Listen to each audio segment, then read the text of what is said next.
I am a park ranger in the Appalachian Gorge. We went in for one missing woman and came back fewer. There is a hiking boot in a sealed bag on the third shelf of the evidence locker at our operations building. And in 11 years nobody has signed it out. Not once. It is a size 8, women's, brown leather with a red lace, and the lace is still tied in a double knot the way a careful person ties it when they expect to be walking a long way. The leather is not torn. The seams are not split. The tongue is not pulled loose. Whatever removed that boot from the foot inside it did so gently, the way you would slip a shoe off a sleeping child, and then it set the boot upright on a railroad tie in the old grade above Keeney's Creek, with the toe pointed toward the river, and it walked away. I have handled a great deal of property in my career. I have bagged wallets that came out of the water at Fayette Station, and cell phones that came out of the rhododendron in pieces. I have written the tags and I have made the entries in the log and I have gone home and eaten dinner. That boot is the only object in this park that I will not touch without gloves, and the gloves are not for evidence. The uniform I wear has an arrowhead sewn on the shoulder. I have worn it in this gorge since I was young enough to think the gorge was simply beautiful. 53 miles of river cutting a canyon through the plateau of southern West Virginia, more than 70,000 acres of steep ground, and a bridge 876 feet above the water that people come from all over the world to look at. That is the part the visitors see. The part one see is what the forest is doing to everything people left behind. Coal towns without people in them.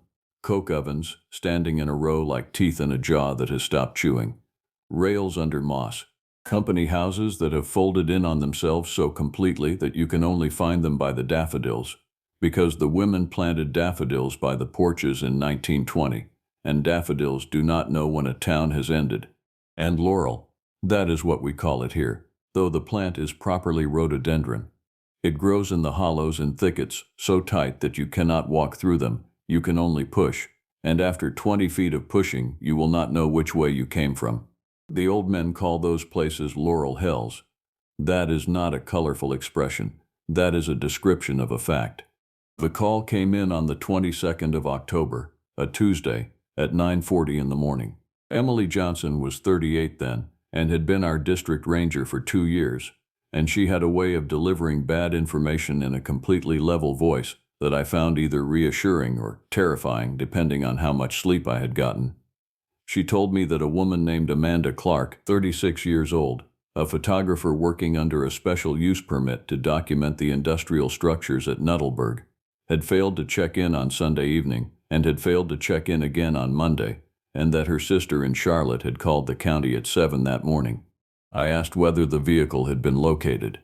Emily said that the vehicle was sitting at the bottom of Keeney's Creek Road, and that a maintenance crew had passed it twice on Monday and had not thought anything of it, because photographers sleep in their cars in this park all the time, waiting for fog. I took James Smith with me. He was 34. A former seasonal who had finally gotten a permanent appointment that spring, and he was still in the phase where every call was an adventure.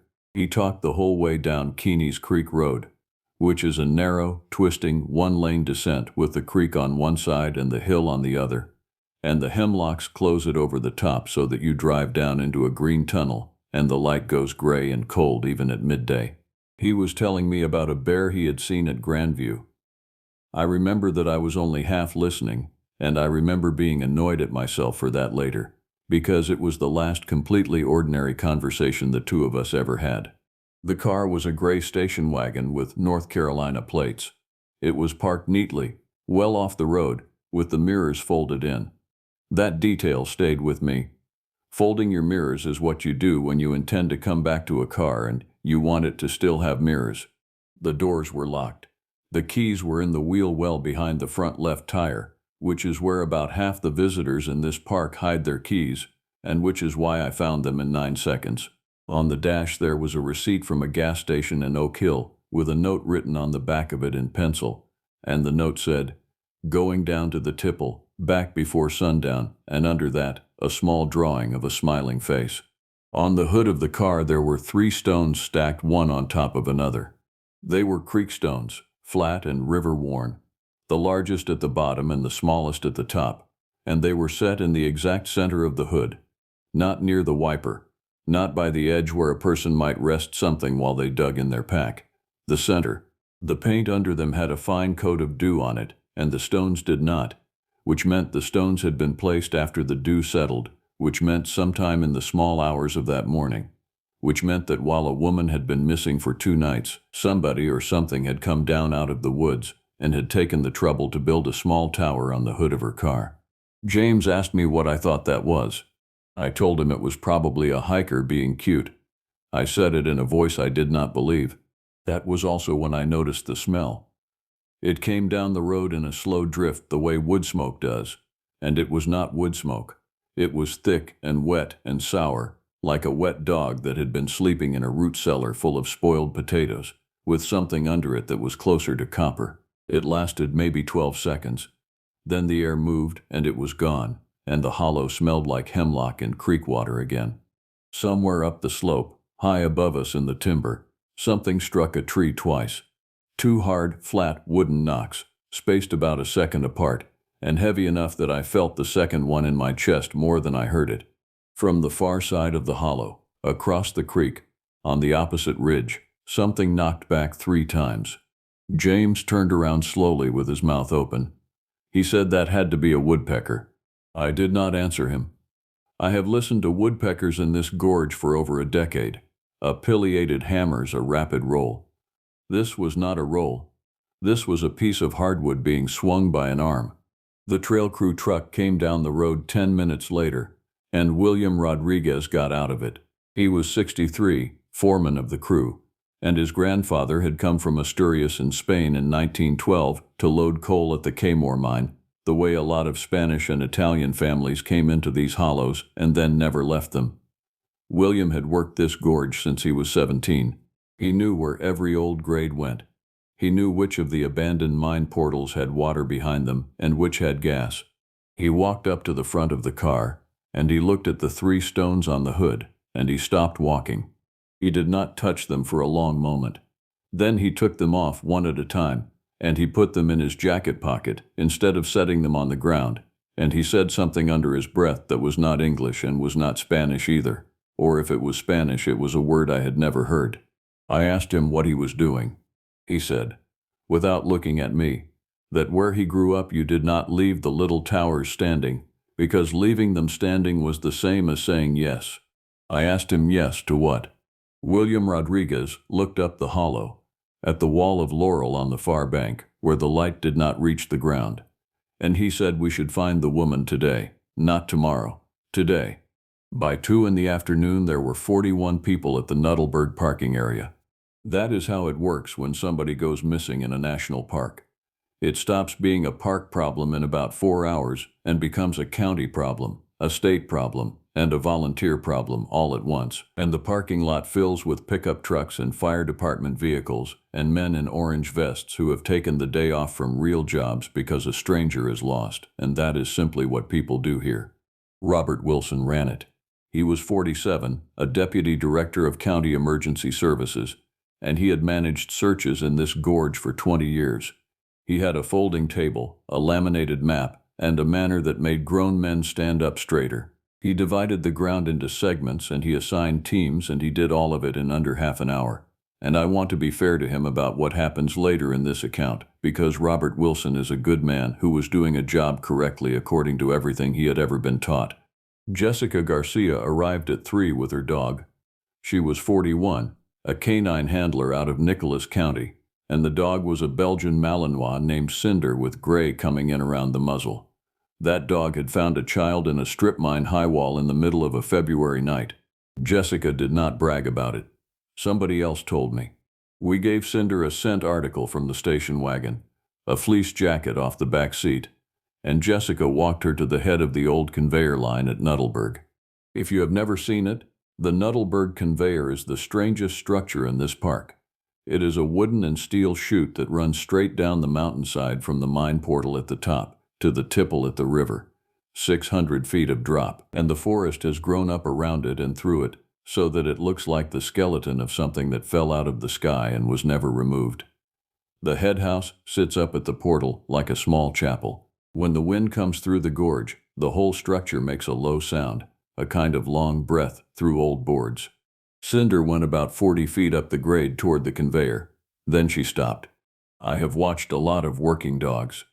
I have seen dogs lose a scent and cast around for it in widening circles, nose down, tail working. That is not what happened. Cinder locked all four legs, dropped her head below her shoulders, and made a sound I had never heard a dog make. It was not a growl. It was higher than a growl, and it did not stop. A continuous thin noise out of the back of her throat, and her whole hide rippled from her neck to her hips. Then she turned around and walked back to Jessica and pushed her head between Jessica's knees like a puppy. Jessica knelt down and got hold of her collar and said her name twice. She tried to send her forward again. The dog would not go. Jessica had to physically brace herself because Cinder was pushing backward against her legs, trying to get behind her, trying to put a human being between herself and the mountain. Jessica stood up.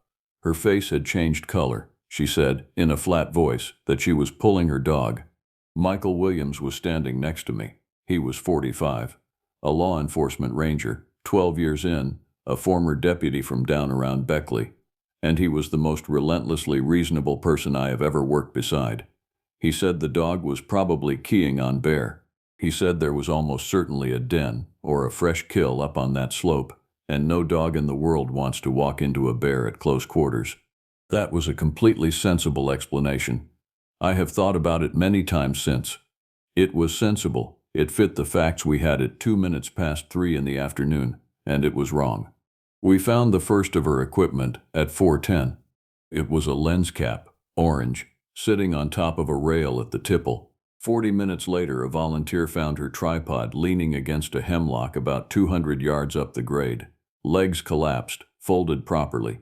The way you fold a tripod when you are done using it, and not the way it lands when you drop it and run.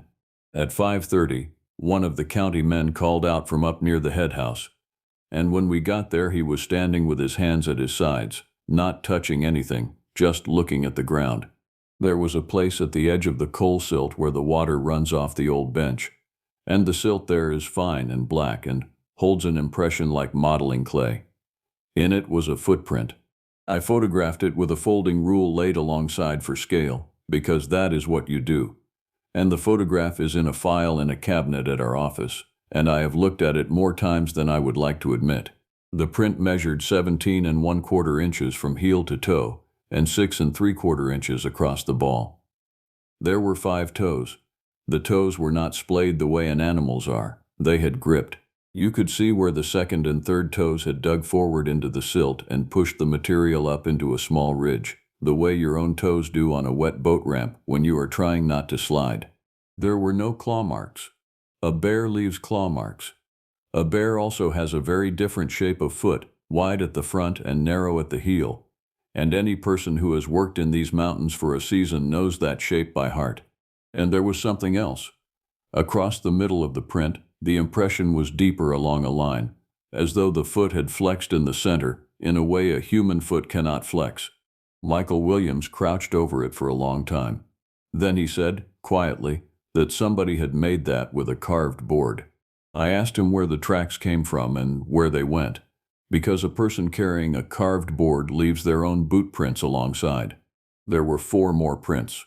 They came out of the laurel above the bench, and they went back into the laurel below it, and the spacing between them was 52 inches, and there was not one other mark in that silt except the tread of our own boots. If you are listening to this in a quiet house tonight, do me one small favor before we go any further into that hollow. Tap the like button and leave me a comment telling me whether you would have kept searching after you saw that dog refuse to walk. Subscribe if you want the rest of what happened, because there is a great deal that never went into a report. We lost the light at 6:50. Robert Wilson kept 2 teams working the riverbank with lamps until 9, because the river is always the first theory and usually the correct one, and then he stood everybody down until morning. I drove home. I sat in my kitchen with the lights off, and I listened to the ridge behind my house, and about 1:15 in the morning something knocked twice on wood out there, and I sat very still until the sky started to go gray. On Wednesday the search doubled in size and found nothing. We covered the entire Nuttleberg bench. the seldom seen grade below the conveyor, the river bank from the tipple down to the mouth of Short Creek, and every foot of the road. We put a helicopter up out of Charleston for 2 hours. We found a plastic water bottle that turned out to belong to a volunteer. That evening, Emily Johnson asked me to run a night patrol on the rim. The reasoning was straightforward. Amanda Clark had a permit for the industrial structures, but photographers who come here for fog do not stay at the bottom. They go up top for the overlooks, and the best of them is the Endless Wall, a rim trail that runs for miles along the top of a sandstone cliff line that drops in a sheer face to the talus below. If she had gone up there in low light and stepped wrong, she would be at the base of a cliff in a rhododendron slope that no helicopter can see into and no dog can reach easily. James Smith volunteered before I could pick anybody. Of course he did. We parked at Fern Creek at 8:10. The night was clear, 41 degrees, with a small wind moving up the gorge.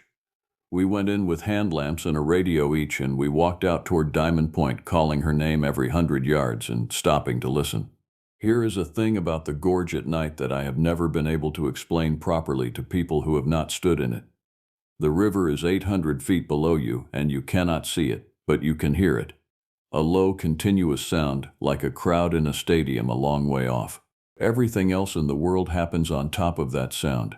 Every branch that cracks, every leaf that turns over, comes up out of that constant low roar, and your ear cannot place any of it well, because the cliff wall throws sound sideways. At 9:40, somewhere below the rim and to our left, a woman called for help. I want to be very precise about this, because it is the part that changed me. The voice said, "Help me." 2 syllables. It was a woman's voice, adult, and it had that particular cracked quality that a voice gets after a person has been shouting for a long time. It came from below the cliff line, maybe 200 yards ahead, out toward the point. James went off the trail toward the edge at a dead run. I got a handful of his jacket and pulled him down onto the rock, and I do not think he has ever forgiven me for the bruise, and I do not care, because 6 feet past where I stopped him the ground ends, and there is nothing under it for 120 feet. We got up to the edge properly, on our knees, with our lamps down. I called back. I said her name. I said, "Amanda, we are above you, keep talking." The voice said, "Help me." Exactly the same. Not louder, not more urgent. The same 2 syllables at the same pitch, with the same crack in the middle of the first one, and the same length of pause before and after. I said it again, and it answered again, identical, and my whole body went cold in a way that had nothing to do with the temperature, because a human being who has been lying broken in a rhododendron slope for 3 days does not repeat herself with the precision of a recording. James stopped calling. He had figured it out at the same moment I did. He whispered to me, asking what was doing that. Then the voice moved.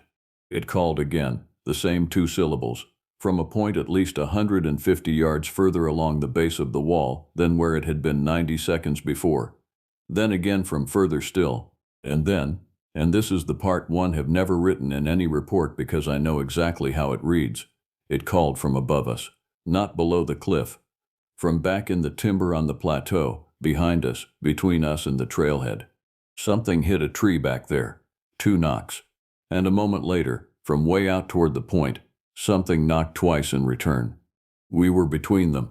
I would like to tell you that I made a calm command decision. What actually happened is that James Smith and I looked at each other, and neither of us said a single word, and we started walking back toward Fern Creek at the fastest pace a person can manage on a root-covered trail without breaking into a run, because we both understood at the same instant that if we ran, something would chase us, the way every animal on earth understands that running things are prey. It paced us for 11 minutes. It stayed off the trail, up the slope on our right, in the thick stuff. It was not quiet. It was not trying to be. Every few seconds there was a heavy compression of leaf litter. 1 step, then a pause, then another, and the pauses were exactly as long as our pauses when we stopped to listen. When we walked, it walked. When we stopped, it stopped.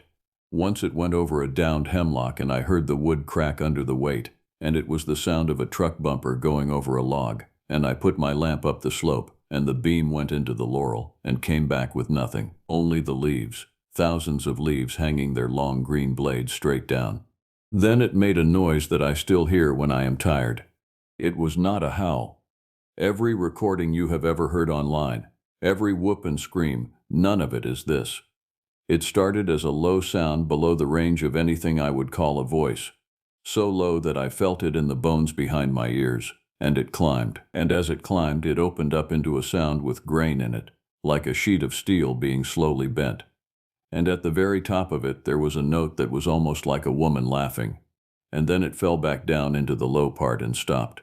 Every insect on that ridge stopped at the same time. I did not know that was a thing I would ever notice. The gorge went completely silent except for the river. We came out at the parking area at 11 minutes. James got in the truck and put both hands flat on the dash and held them there.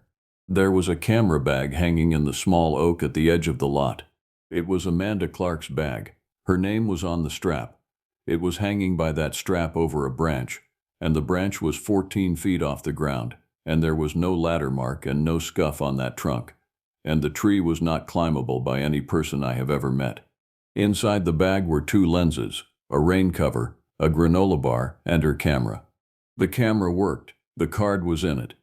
There were 406 photographs of the conveyor and the head house and the coke ovens, all taken on Saturday and Sunday in beautiful low light by somebody who was very good at her job. The last one was taken at 11:51 on Sunday night, which is not a time when anybody photographs anything at Nuttleburg, and it was taken with the flash, and it was not framed. It was the kind of photograph you get when a camera is at hip level and the shutter is hit by accident or by a hand that is shaking. It is mostly rhododendron leaves lit white by the flash.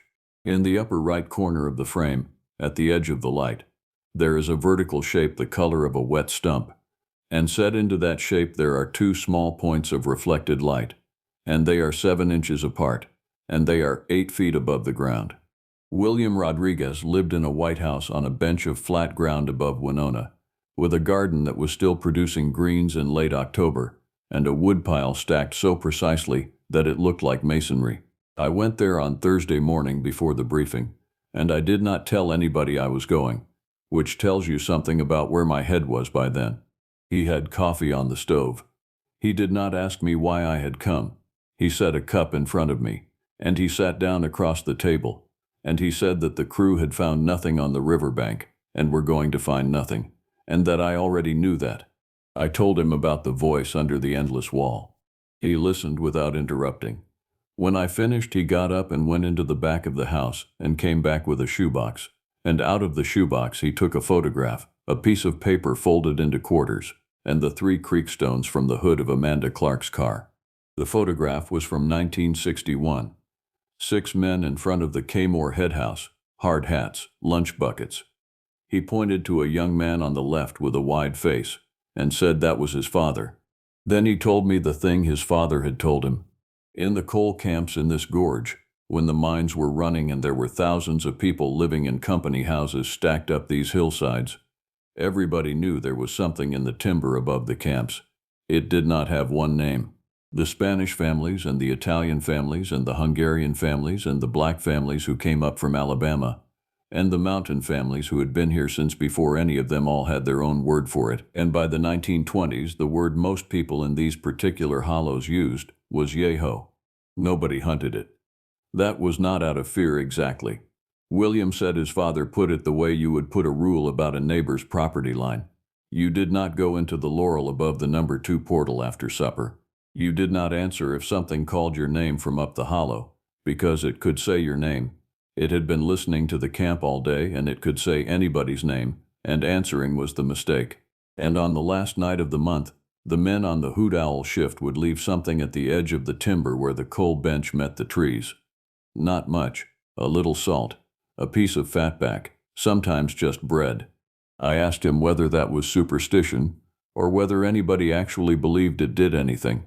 He said that in 1936 a man named Elbert Cook stopped leaving anything out, because his wife had gotten religion and told him it was heathen, and William's father said that for 9 nights afterward something came down and stood in the yard behind the cookhouse and did not do anything at all. It just stood there. And on the 9th night the cooks packed their truck and left the state. Then he unfolded the piece of paper. It was a list in pencil, in an old hand, of names and years. 14 names. The earliest was 1894. He told me his father had kept it, and his grandfather had started it, and that the years on it were not random.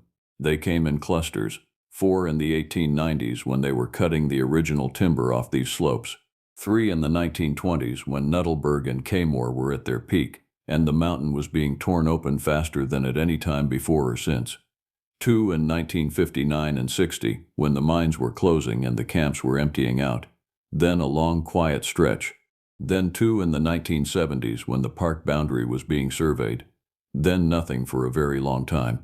He said the pattern was simple. It came down when we came up. I took that list back to the office, and I did something I probably should not have done with a search running, which is that I called Ashley Martinez. Ashley was 47 and worked in cultural resources, which in a park like this means she spent her life with mind maps, deed books, oral history recordings, and boxes of photographs of people whose grandchildren are now old. She was the only person I knew who could confirm or destroy a list of 14 names. She called me back at 4 in the afternoon and asked me to come to her office instead of talking on the phone. When I got there, she had 11 of the 14 names laid out on her table with documentation attached. 9 of them appeared in the Fayette County records as missing persons or as deaths without a recovered body. 2 of them appeared in newspaper items. She had found a 12th in a 1971 oral history tape recorded with a retired tipple operator, a recording made by a university researcher who had been collecting coal camp songs and who had left the tape running while the old man talked about other things. She played me 90 seconds of it. The audio is poor. The old man is describing standing on the tipple at Nuttallburg in the summer of 1959 and watching something walk across the river bar in the middle of the afternoon, in plain sight, going from the water toward the laurel on the far bank. He says it was the color of a wet stump. He says it did not hurry. He says at the edge of the timber it turned around and looked back up at the tipple, and that he could not tell you what its face was like, only that he was 26 years old, and he sat down on the deck plate because his legs quit. Ashley stopped the tape and sat back and did not say anything for a while. Then she asked me whether I understood what she was going to have to do with this if I filed it, which was nothing, because there is no box on any form in the federal government for what we were discussing. I asked her what she personally thought. She said that she had spent 19 years reading what people in these hollows actually wrote down, and that the thing about the accounts was not that they were frightening, it was that they were boring. They were written in the same voice people used to record a rockfall or a bad winter. Nobody was trying to convince anybody. She said that is not what a legend sounds like. A legend gets better every time it is told. This got smaller and flatter and more specific every time it was told, which is what a fact does. That night we had a briefing at 7 in the operations building. Robert Wilson said what he was required to say, which was that after 5 days with no sign of survival behavior, no found shelter, no travel indicators, and no response to hailing, the search would begin transitioning from rescue to recovery, with an emphasis on the river. Michael Williams caught me in the parking lot afterward. He had the photograph of the footprint in his hand, the one with the folding rule in it. He had printed it large. He asked me, without any of his usual reasonableness, whether I had ever seen a hoax print in which the midfoot flexed. I said I had not. He said he had spent his whole career being the person who explains things to frighten people, and that he had gone out to Nuttallburg alone at dusk that evening, and that something had walked parallel to him on the far side of the conveyor line for a quarter mile without ever showing itself, and that when he stopped, it stopped. And when he keyed his radio, the sound of the squelch made it move away fast, and it moved on 2 legs. He said, and I remember this exactly, that he was not afraid of it. He said he was afraid of how well it understood him. 4 days later he was gone. They found Amanda Clark alive on the 1st of November, at 11 in the morning, 8 days after she was last seen. A 2-person team working the base of the cliff line below Butcher Branch spotted color in the talus about 40 feet up a face, and thought it was trash. It was a red rain jacket. She was inside it. She was on a ledge. I need you to understand the ledge. It is a shelf of sandstone perhaps 5 feet deep and 11 feet long, and it sits 38 feet above the talus slope on a wall that overhangs. There is no route to it from below without technical gear. There is no route to it from above without going over the lip on rope. Our own high-angle team took 90 minutes to build the anchors and get a person onto it, and every one of them was a trained climber. Amanda Clark was 36 years old, 5 feet 4 inches tall, and weighed 130 pounds. She had a fractured left ankle, a broken wrist, and severe dehydration. She was wearing one boot. She had been on that ledge for some part of 8 days, and she could not have gotten there. There was no gear on the ledge with her. There was no rope. But at the back of the shelf, in the corner where the rock met the wall, there were 4 flat creek stones stacked one on top of another, and there was a heap of rhododendron branches, freshly broken, arranged into a low windbreak on the open side, and there were 3 crayfish, dead and dried out, sitting in a row. The river is 600 feet below that ledge and a third of a mile away. They got her down at 3 in the afternoon, and the helicopter took her to Charleston. Jessica Garcia rode with her as far as the landing zone and told me later that, on the litter, with an oxygen mask on her face and her eyes closed, Amanda Clark said one sentence 3 times, and it was not a plea and it was not a question. She said, "Do not let it hear you say my name." We should have stopped there. We had our missing person. She was alive. Every rule I know says you close the search and go home and let the professionals in Charleston do their work. But there was a recovery item.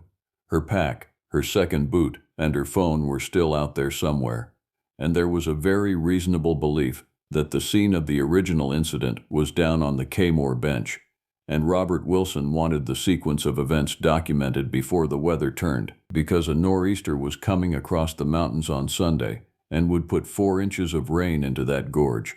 So on the evening of the 2nd of November, 6 of us went down the Kmore Miners Trail, me, Michael Williams, James Smith, Jessica Garcia without her dog, because she would not bring her dog, William Rodriguez, who had asked to come and who Emily Johnson allowed because nobody knew that ground better, and Emily herself, who did not have to come and came anyway, which is the kind of supervisor she was. The Kmore Miners Trail ends in 821 wooden steps that go down the face of the gorge from the mine bench to the bottom. They are steep, they are wet with moss for 8 months of the year, and they were built to give visitors access to what is left of the coke ovens and the tipple foundations at the river. We were down on the bench at the coke ovens by 5:30. There are close to 200 of those ovens in a row along the old rail grade, beehive-shaped, brick-lined, and the forest has come in over the top of them, so that the mouths sit in the hillside like a colonnade of small openings, each one about waist-high, each one going back 6 or 8 feet into the hill. Michael was documenting. He had a camera and a notebook, and he was working the line of ovens methodically, oven by oven, because Amanda had photographed here, and because a person could shelter in one. The wind died at 20 past 6. That is the thing I noticed first. The gorge always has air moving in it, and the air stopped. At 6:22, the sound started. It came from up the bench, past the last of the ovens, where the laurel comes down to the rail grade. It was a knocking, but it was not 2 knocks. It was a rhythm. Wood on wood, 4 beats, a pause, 4 beats, a pause, and it went on for close to a minute, and it was answered from across the river. William Rodriguez said one word. He said, "Out." We started back for the steps. 6 people moving fast on an old rail grade in low light with lamps. Something came through the laurel above us on the slope, and it was not pacing us this time. It was coming down. I do not know how to convey the volume of it. When something with real mass comes down a steep slope through rhododendron, the sound is not footsteps, it is destruction. It is a continuous tearing and cracking that gets louder in a way your body understands as arithmetic. James Smith went down hard on the rail ties and split his chin open, and Emily got him up by the back of his belt. We made the bottom of the steps, 821 steps, straight up, and I remember thinking with perfect clarity that we could not possibly climb them fast enough, and that whatever this was could take the whole staircase in a third of the time. Michael Williams was the last one out of the oven line. He stopped at the base of the steps and he turned around and he put his lamp back up the grade. And he stood there. And he was not panicking, he was looking. Because that was what he was. A man who needed to see the thing. He said, in a completely calm voice, that it was standing in the fourth oven. I turned around and put my own lamp on that spot. The opening of that oven is 30 inches wide. What was in it filled the opening, and the shape of what filled it was not a bear. And the top of it was folded down because the oven was not tall enough to stand in, and there was a hand on the brick at the edge of the arch. I saw the hand, 4 fingers and a thumb, and the fingers were the length of my whole hand, and they were closed over the brick edge the way you would hold the frame of a door before you step through it. Then the lamp beam moved because my arm moved, and William Rodriguez had hold of my coat and was pulling me up onto the first landing. We climbed, all of it, 821 steps with Jessica half carrying James and Emily on the radio calling for anybody at the top. At step 400 and something, Michael Williams's voice came over my radio. He said, "It is not following you." Then he said, "It wants me to come with it." Emily keyed her radio and told him to run.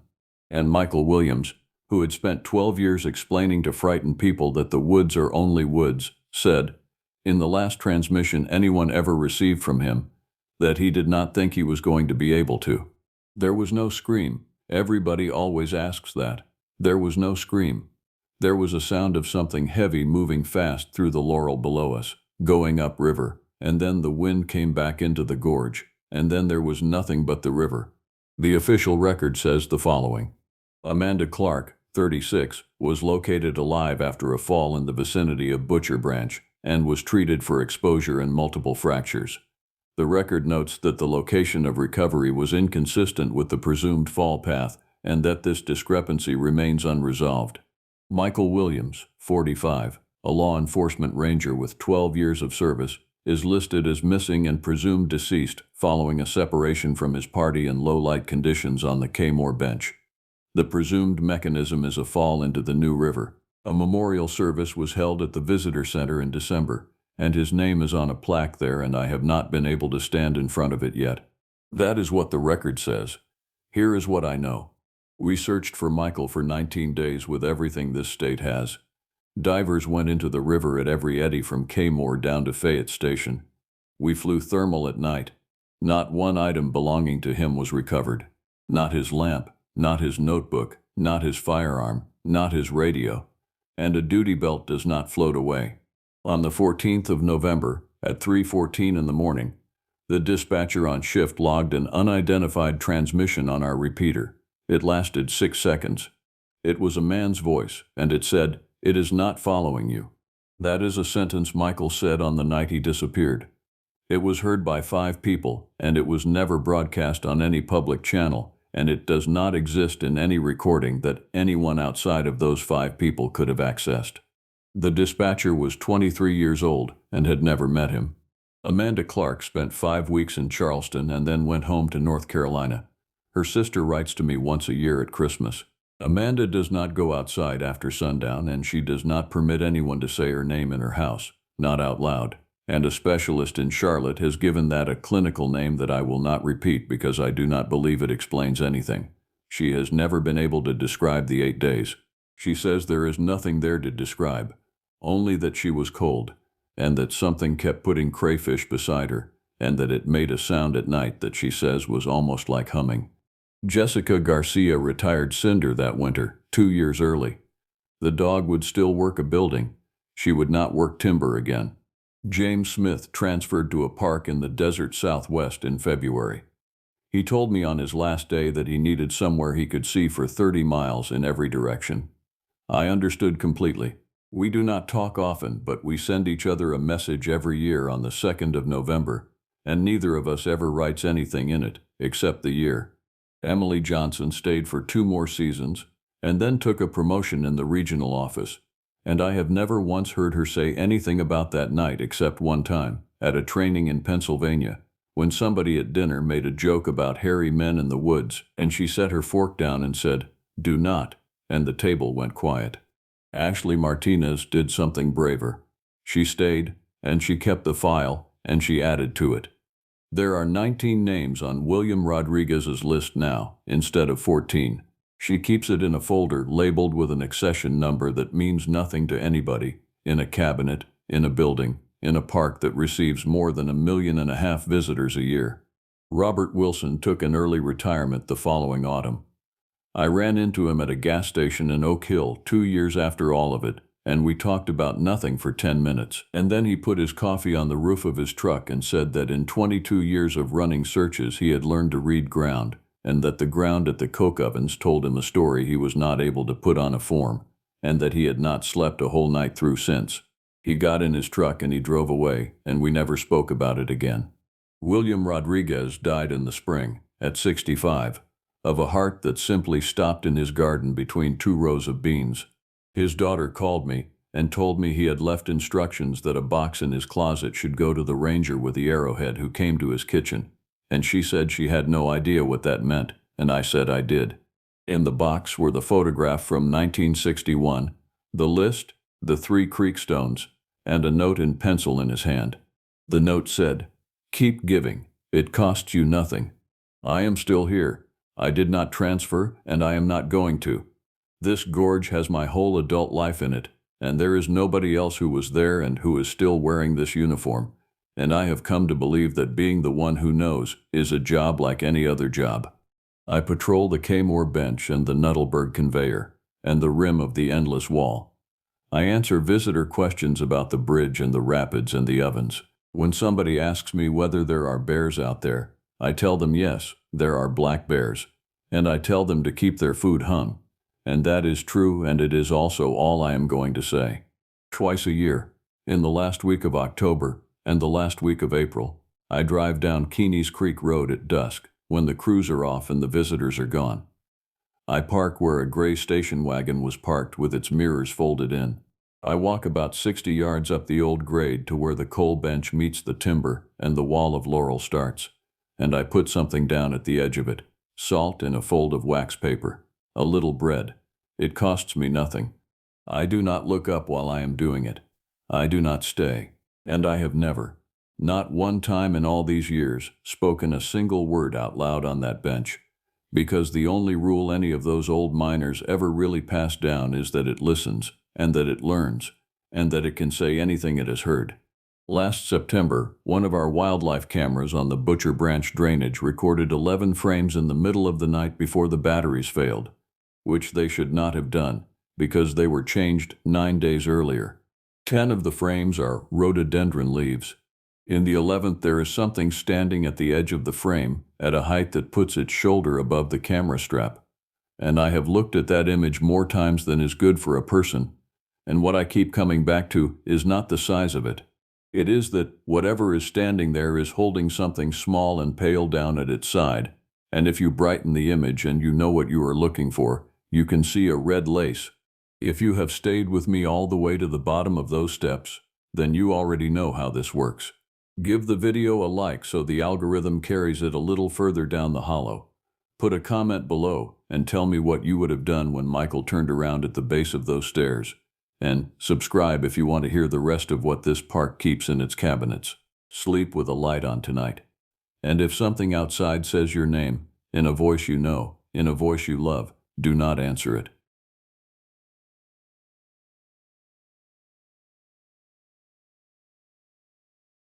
18 inches. That is the figure I wrote into the incident log on the 9th of October, and it is the figure that has followed me through every season since. I had been carrying a folding rule in my chest pocket for 22 years by then. It was brass, worn smooth at the hinges, and it had belonged to my father, who used it to frame houses in Oak Hill back when the coal money still moved through this county like blood through a body.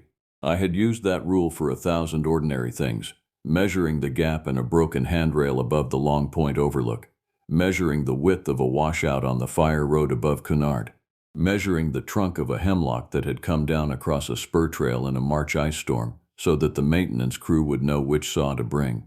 I had never once used it on a footprint. The uniform I put on that morning was the same one I had been putting on since I was 26 years old. Flat hat on the passenger seat because I only wear it when the public is looking. Radio on my left shoulder. a district that runs from the rim above Fayetteville down through the gorge to the water. Roughly 70,000 acres of sandstone, hardwood, abandoned coal works, and river. My call sign has not changed in 2 decades. I have pulled bodies out of that river. I have talked a man off the catwalk under the bridge at 3 in the morning in February. I have carried a 9-year-old with a broken femur up 821 steps on a litter with 4 other people, and never once needed to stop. I am telling you this not to make myself sound like anything, but so that you understand what kind of person I was when I knelt down in the mud of the Fern Creek drainage and unfolded that brass rule with hands that would not hold steady. James Smith found it. He was 34 that year, a seasonal who had come to us from a park out west and who wanted a permanent position badly enough that he volunteered for every rotten assignment on the board. That morning the rotten assignment was checking and rebaiting the bear-resistant containers along the lower drainage, which meant walking in wet ground with a bucket of things nobody wants to smell. He called me on the radio and did not use plain speech. He asked me to come to his location. He asked twice. When a seasonal asks twice, you go. The ground there holds an impression the way a plate holds a spoon. Fern Creek runs down through a cut so tight that the sun only touches the bottom of it for about 90 minutes in the middle of the day, and the mud along the bank stays soft from April to November. James was standing about 15 feet back from the water, with his hands in his armpits, which is what he did when he was trying not to touch anything. There were 4 prints. They ran up out of the creek at an angle, crossed the flat, and went into a wall of rhododendron so thick that a grown man would have to go into it on his belly. The first thing I noticed was that there were no claw marks. A black bear leaves a print that people confuse with a human foot all the time, and I have had that conversation with visitors maybe 200 times in my career. I have a laminated card in my truck for exactly that conversation. A bear track shows 5 toes in a shallow arc, and the claws punch in ahead of the toes like a row of commas. A bear also has a heel pad that does not carry the weight the way a human heel does. These had 5 toes. The toes were fat and stubby, and they were not in an arc. They were in a straight line. The big toe only a little larger than the one beside it, and every one of them had pressed down independently, which is something a bear print does not do, and a boot print cannot do. The second thing I noticed was the depth. The mud along Fern Creek is not deep. I have walked it in wet boots after a rain, and left an impression maybe 1/4 of an inch. These had sunk in past 1.5 inches at the ball of the foot, and there was a pressure ridge behind the heel where the ground had been pushed up and out. The third thing I noticed was that in 2 of the 4 prints, the middle of the foot had folded. There was a break across the arch, a flexion, the way your own foot bends when you push off a stair. Any wildlife technician will tell you that is a signature that does not belong to anything walking in West Virginia. I put the rule down beside the clearest one. I read it twice because I did not believe the first reading. 18 inches from heel to the tip of the longest toe, 7 3/4 inches across the ball. James asked me what I wanted to write in the log. He asked it very carefully, in the tone of a man who has already guessed that the answer is going to determine whether he keeps his job.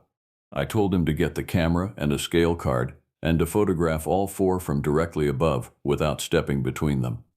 Then I stepped off the stride. Heel to heel, 1 print to the next, I measured 54 inches on the flat ground, and 61 inches where it went uphill into the laurel. I am 6 feet even, and my own comfortable stride is a little under 30 inches. To make 61 inches on a slope, a person my size would have to be running, and a running man does not leave a clean flat foot in the mud. He leaves a smear at the toe. There was no smear. Whatever made those had been walking. We were still there at 4 in the afternoon when Robert Wilson came down the drainage. Robert was 47. He had been my supervisor for 6 years, and he was the most deliberately unimaginative man I have ever met, which I mean as a compliment. He had a way of standing over a problem with his thumbs in his belt, and letting all the noise drain out of it until only the paperwork was left. He looked at the prints for a long time. He crouched. He put his own hand flat inside one of them, and his fingers did not reach the edges. Then he stood up and said the thing that I think about more than anything else that happened that autumn. He said that in 1998, when he was new, he had photographed something almost exactly like this above Arbuckle Creek. and that he had been told to file it under wildlife, non-specific, and that he had done it, and that it had never bothered him until right now. We photographed everything. We cast 2 of them in plaster because I keep a bag of it in the truck for tire impressions in vehicle cases, and it does not care what shape it fills. The casts went into a footlocker in the back of the maintenance building at Glade Creek, and as far as I know, one of them is still there. Walking out, with the light going amber and low across the top of the gorge, James stopped ahead of me on the trail and held up a hand. Somewhere across the drainage, up on the far slope, something struck wood against wood. One knock. It was not the crack of a limb falling. It was flat and deliberate, and it had the weight of a fence post swung two-handed into a standing tree. It rolled down the cut and came back off the far wall. We stood there for maybe 40 seconds. Then it came again, twice, from a different place on the ridge, and much closer. James looked at me and asked what that was. I told him it was probably a limb. I was already walking faster when I said it, and both of us knew that I did not believe one word of it. William Rodriguez was 63 years old, and he had forgotten more about that gorge than most of us would ever be issued. He was not staff. He was a volunteer, which in his case meant that he showed up 3 mornings a week with his own chainsaw and his own gloves and cut back the greenbrier on the historic trails because he could not stand to see them close. He had been born in a company house at Nuttleburg. His father and both of his uncles had worked the Kmore mine, and he had gone into it himself for 11 years before his back went. When the mine shut and the town emptied and the state came in and let the forest take it all back, William Rodriguez had simply stayed, the way a nail stays in a board after the house is gone. I brought him a photograph. I did not tell him what it was, and I did not tell him where it came from. I laid the print on the tailgate of my truck at the Kmore trailhead, and I asked him if he had ever seen anything like it. He did not pick it up. He looked at it for maybe 3 seconds. Then he pushed it back across the tailgate toward me with 2 fingers, the way you would slide away a plate of something spoiled. He asked me where. I told him Fern Creek. He nodded once and looked off toward the rim, and then he said a word I had never heard in my life. Yay-ho. I asked him to say it again. He said it slower. Yay-ho. He told me that was what the old men called it when he was a boy, and that his grandmother had used a different word in Spanish that he would not repeat because she had told him not to, and that when the 2 sides of his family talked about the same thing they had understood each other perfectly well without ever agreeing on the name. Then he told me about the night shift at Kmore. He said that the mine ran 3 shifts, and that the 3rd shift was the one nobody wanted, and everybody assumed that was because of the hours. He said the hours were not the reason. He said the reason was the walk. The mine bench sits about 600 feet below the rim, and about 600 feet above the river, cut into the side of the gorge like a shelf, and to get to it a man walked down a set of wooden stairs through the woods with a carbide lamp.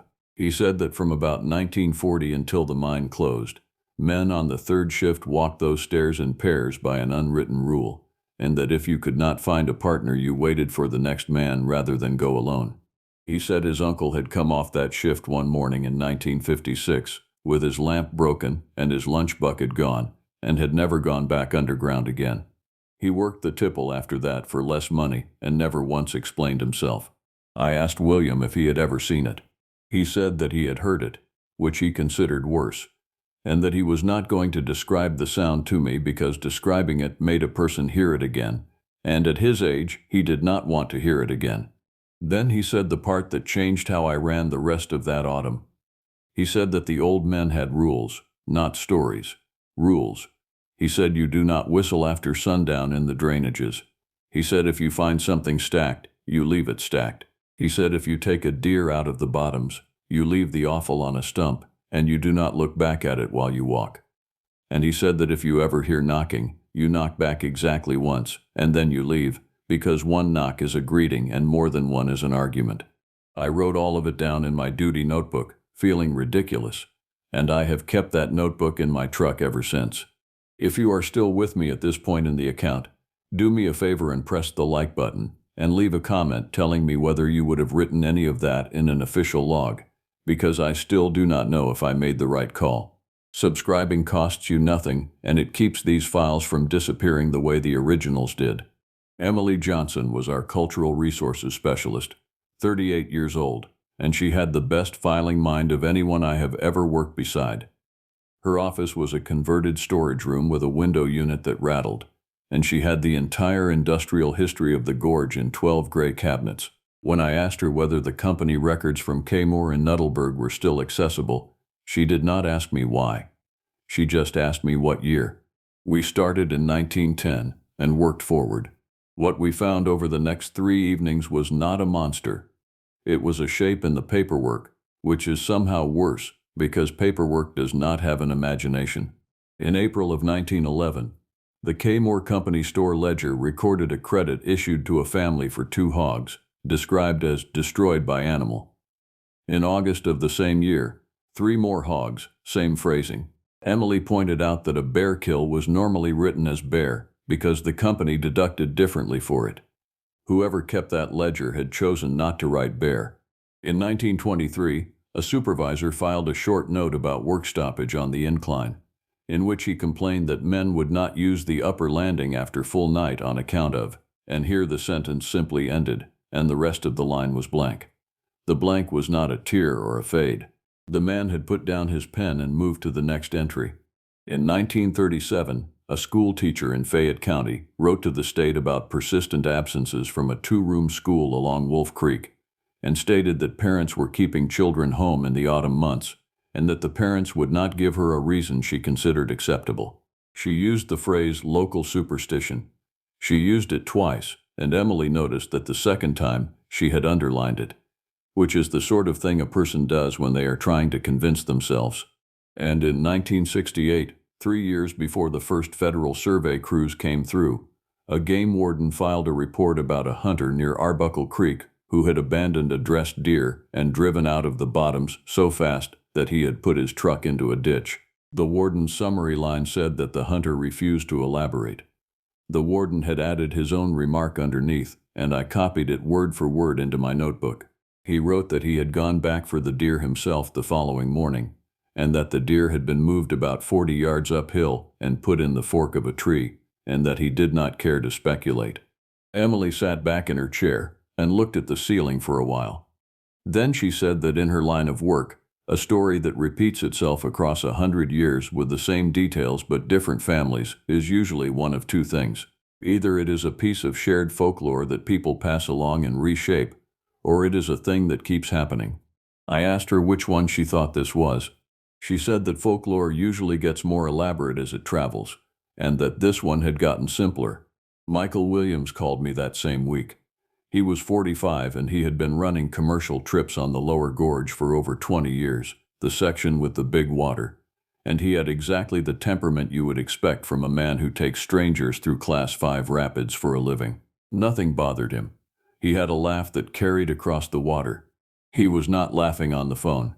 He told me that on the last run of the season, coming down through the boulder garden below the bridge, he had put his boat along the left shore to keep his people out of a hydraulic, and that on the bank about 30 feet up, standing in the open between 2 rocks, there had been something watching the boat go by.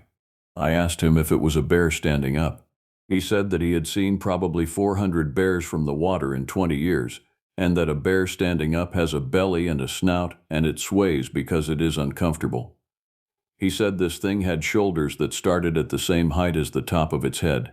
He said it did not sway. He said it turned and walked up the bank into the trees on 2 legs without ever putting a hand down, on a slope he would have needed both hands for. Then he said the thing that made me sit down.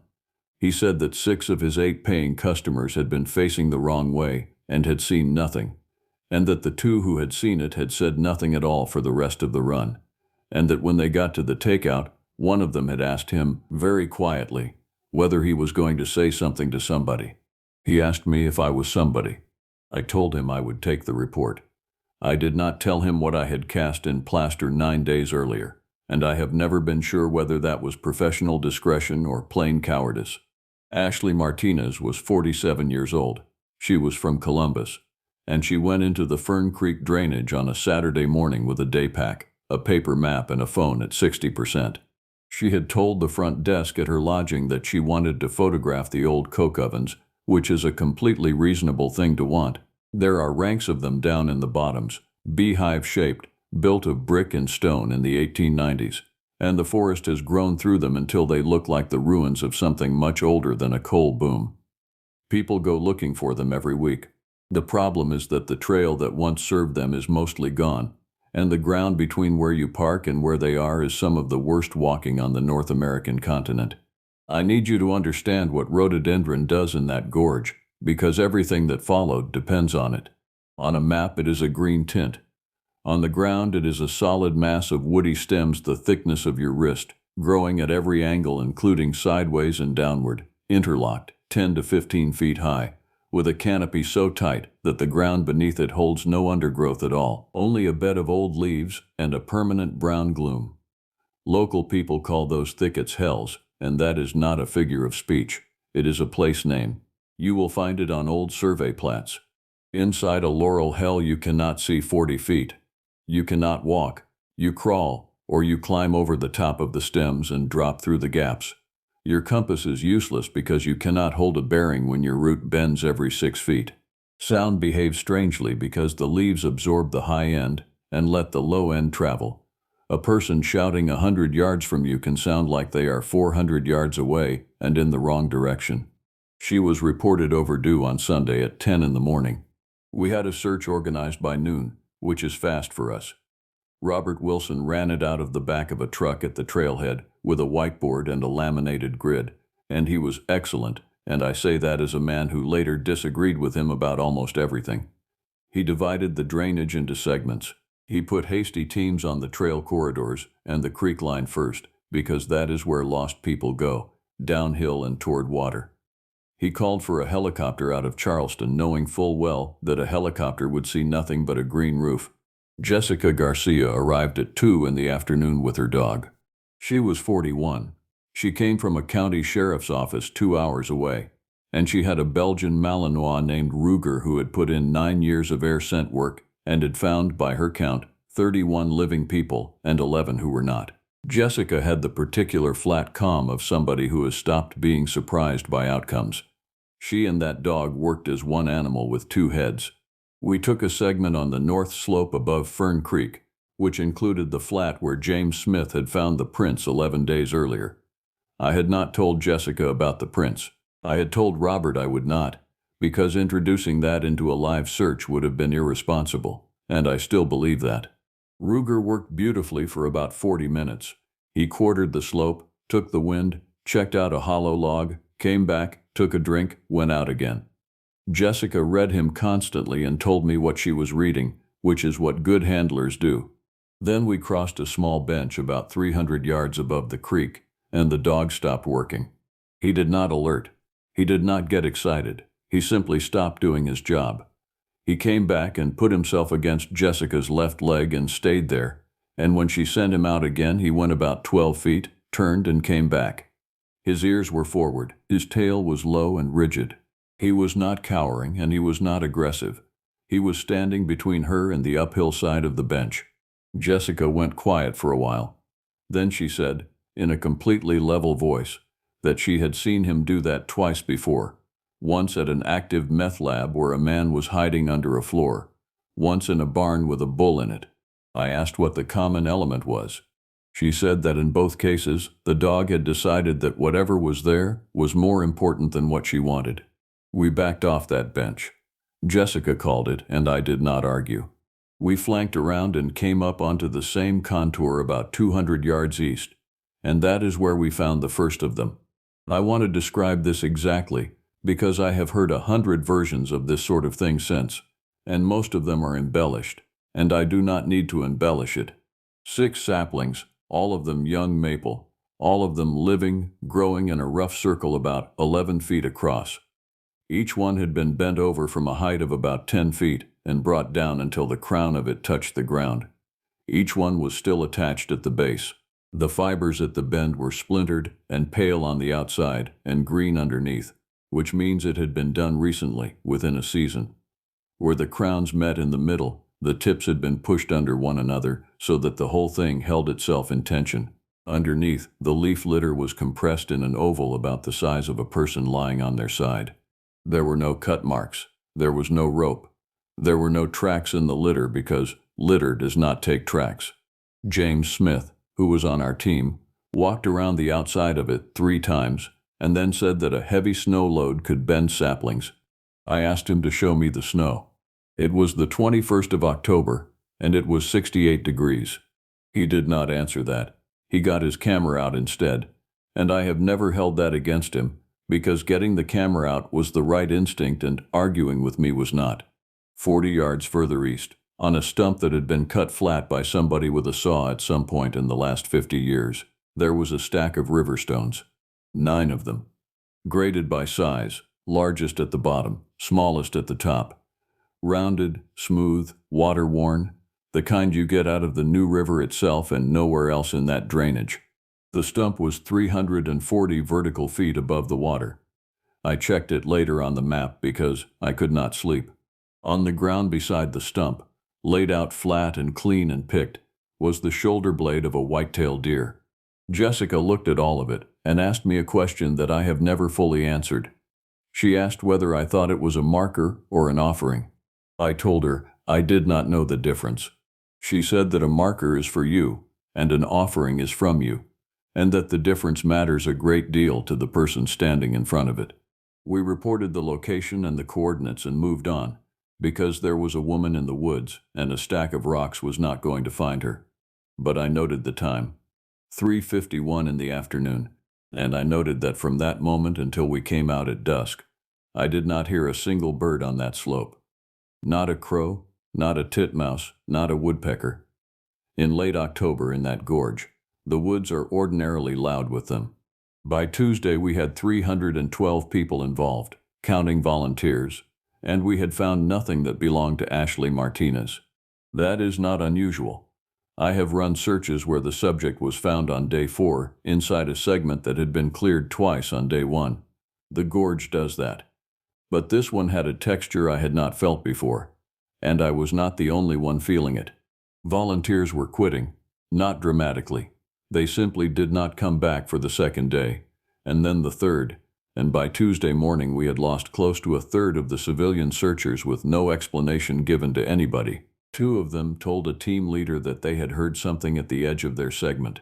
One man told nobody anything at all. He walked out to the parking area at Kmore in the middle of an assignment, got into his vehicle, and left. And when the team leader called him that evening, he said only that he had a family and hung up. Amanda Clark was 36 and she was our media specialist, which meant she handled the press, the social accounts, and the photography, and she was very good at all 3. She had come out to shoot images of the search for the release, and she had ended up staying and working segments because that is the kind of person she was. On Tuesday she came to me with her laptop, and she had already gone pale. She had pulled the cards from 6 trail cameras.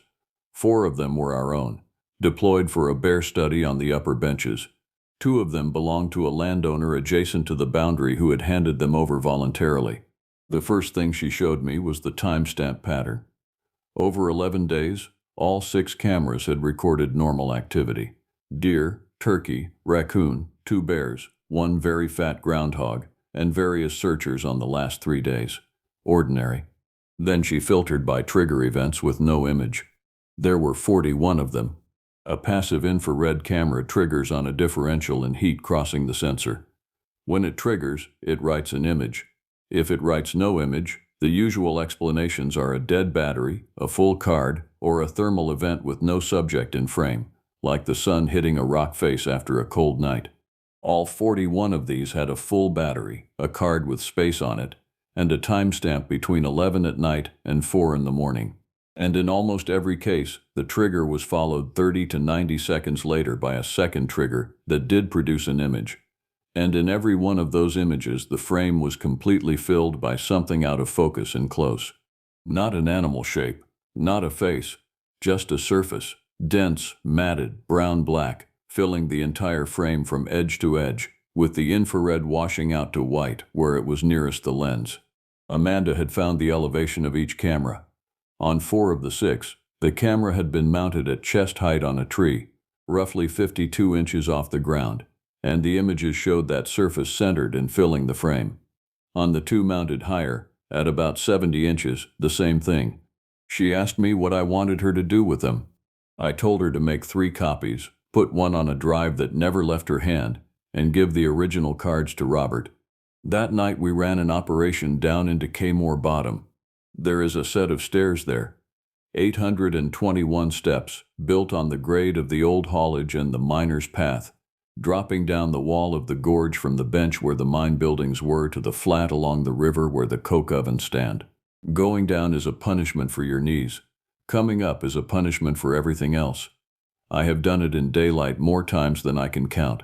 We went down at 9:40 in the evening with 11 people, working the ovens and the flat and the old rail grade with lights, because Ashley Martinez had told the front desk she wanted to see the ovens, and we had by then convinced ourselves that if she had gotten down there and gotten hurt, we would have missed her from above.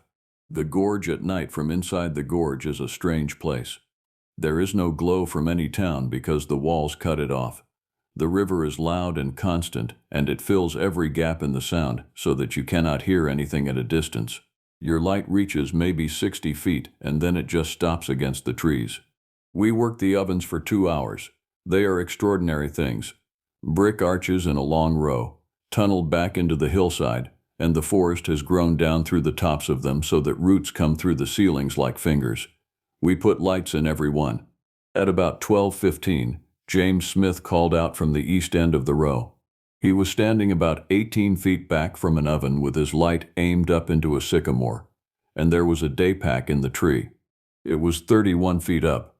We measured it the next morning with a rangefinder. It was hanging on a broken limb stub, not caught, not tangled, but seated on the stub the way you would hang a coat on a hook by the loop at the collar. It was Ashley Martinez's pack.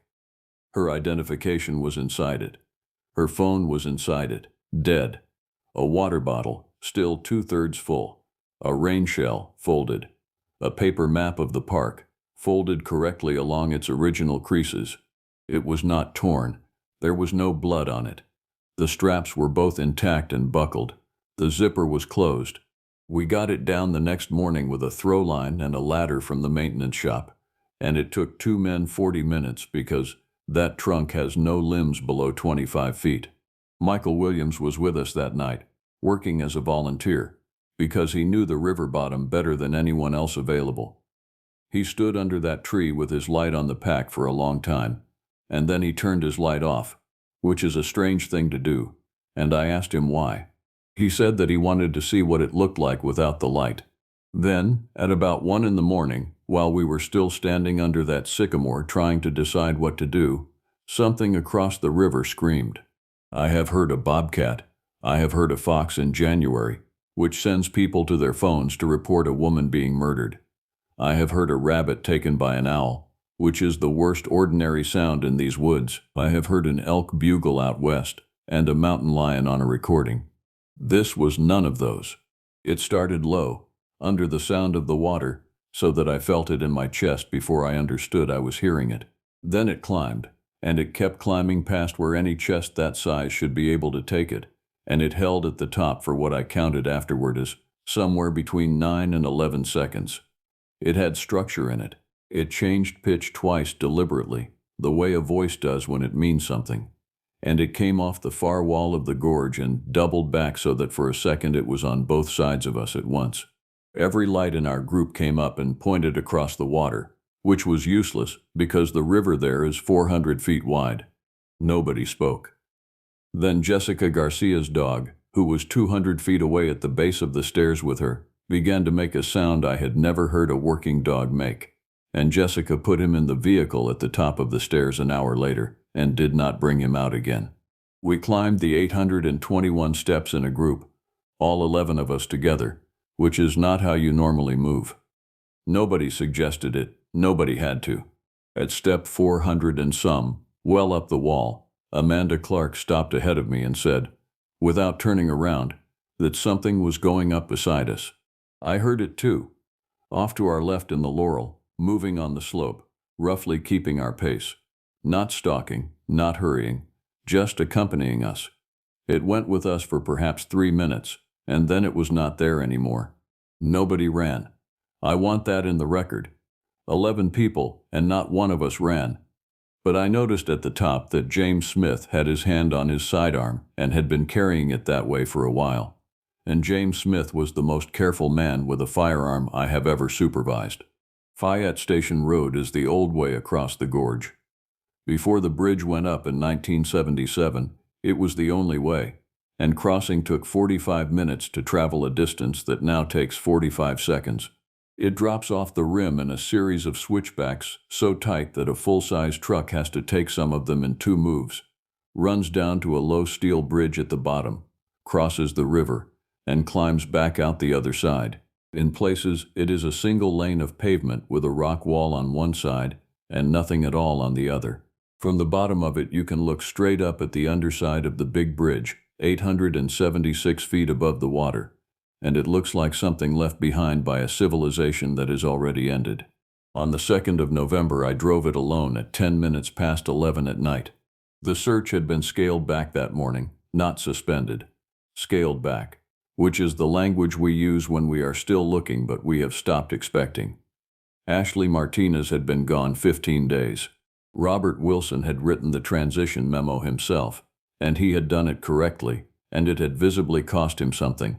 I had no operational reason to be on that road. I want to be honest about that. I told myself I was checking the lower access points for vehicles. What I was actually doing was driving slowly through the bottom of the gorge with my window down in November because I could not stop. And every ranger reading this knows exactly what I mean. It was drizzling. The kind of fine, cold, sideways drizzle that hangs in the air, rather than falling through it. The leaves were down and slick on the pavement. My headlights were reaching maybe 120 feet before the moisture ate them. I came around the 3rd switchback below the overlook, doing perhaps 12 miles an hour, because you cannot do more than that on those corners, and my lights swung across the uphill bank. It was standing in the road. Not crossing it. Standing in it, on my side of the center, with its body angled uphill and its head turned back toward me over its shoulder. I had about 3.5 seconds. I know that because I later drove that same corner at the same speed and timed the distance between where my lights would have first touched it and where I stopped. 3.5 seconds is not long. It is also an enormous amount of time when you are not doing anything else with it. Here is what I saw. I am not going to add anything, and I am not going to leave anything out because it is inconvenient. It was tall. I have no reliable way to give you a figure, and every person who says they estimated a height in a moment like that is telling you a story about themselves. What I can give you is a comparison, because when I went back the following afternoon in daylight, I found the reference point. There is a section of guard cable on the outside of that corner with wooden posts, and the top of those posts is 32 inches off the pavement. In my memory, and I trust this memory because I checked it against the physical object within 20 hours, its knee was above the top of that post. It was covered in hair. Not fur, hair. There is a difference and you can see it. Fur lies in a coat. This lay in strands, longer over the shoulders and upper arms, shorter and tighter over the chest and abdomen, wet through and clumped and darkened by the drizzle so that it hung in points. The color was not black. In my lights it was a deep red-brown, like old cherry wood, with lighter grizzling through the shoulders. It had no neck that I could see. The head sat forward on the shoulders, and the trapezius came up so high behind it that the outline from the top of the skull to the point of the shoulder was almost a straight diagonal line on both sides. The arms were long. That is the detail that people always ask about, and it is the detail that I still find hardest to explain to myself, because I did not see anything cartoonish. I saw arms that hung with the wrists at about the level where mine would be if I were reaching for something below my knee. And I saw the forearms and the hands were not paws. There were fingers. They were thick, and they hung slightly curled the way a heavy man's hands hang at the end of a shift. The face was in 3/4 profile, turned back over the shoulder toward my windshield. The brow came out over the eyes as a solid ridge, and the face fell away underneath it, so that the eyes were in a recess. The nose was broad and flat and set low. There was less hair on the face than anywhere else. and the skin I could see was not pink or gray. It was the color of a wet river stone. The eyes reflected. Not green like a deer, not gold like a raccoon. A dull orange-red, low and steady, and only for the fraction of a second before the head turned away. And this is the part that I have never been able to make anybody understand, including myself. It was not startled. There was no flinch, there was no crouch, no bristle, no threat display, no bluff charge, none of the things that 400 hours of wildlife training had prepared me to read. It looked at my vehicle with something that I can only describe as mild irritation, the way a man on a sidewalk looks at a car that has stopped too close to the crosswalk. Then it stepped off the road. 2 steps. That is all it took to cross from the center line to the uphill bank and go over it. The bank there is about 5 feet of broken rock, and it went up it without using its hands and without any change in rhythm at all, and the laurel above it moved once and then stopped moving. I sat in that road with my foot on the brake and my hands at 10 and 2 for a period of time I cannot account for. My wipers were going. The radio was quiet. Then I put the truck in park, which was stupid, and got out, which was more stupid, and stood in the drizzle with my light on the bank. There was nothing to see, but I could smell it. Everyone who describes this smell reaches for the same comparisons, and I understand now why. It was not a dead smell. There was nothing sweet or rotten in it. It was thick and it was warm even in the cold air, and the closest honest thing I can say is that it was like the inside of a barn where something large has been living, mixed with wet copper and with the way a wet dog smells, but scaled up until it was something you tasted rather than something you smelled. It sat at the back of my throat. It was still faintly there in my nostrils when I got home an hour later, and I stood in my own shower at 1 in the morning and could not get it out. I did not report it that night. I reported it at 7:20 the next morning, in Robert Wilson's office, standing up, in a level voice, using only observable details. He listened without writing anything. When I was finished, he asked me 2 questions. He asked whether I had been alone, and he asked whether there was any recording. I said yes and no. He looked at his desk for a while. Then he said that he believed me, and that it did not matter that he believed me. We found Ashley Martinez 4 days later. She came out on her own, more or less, at the Stone Cliff access, 19 days after she walked in. A fisherman found her sitting on the gravel bar with her feet in the water and called it in. She was hypothermic.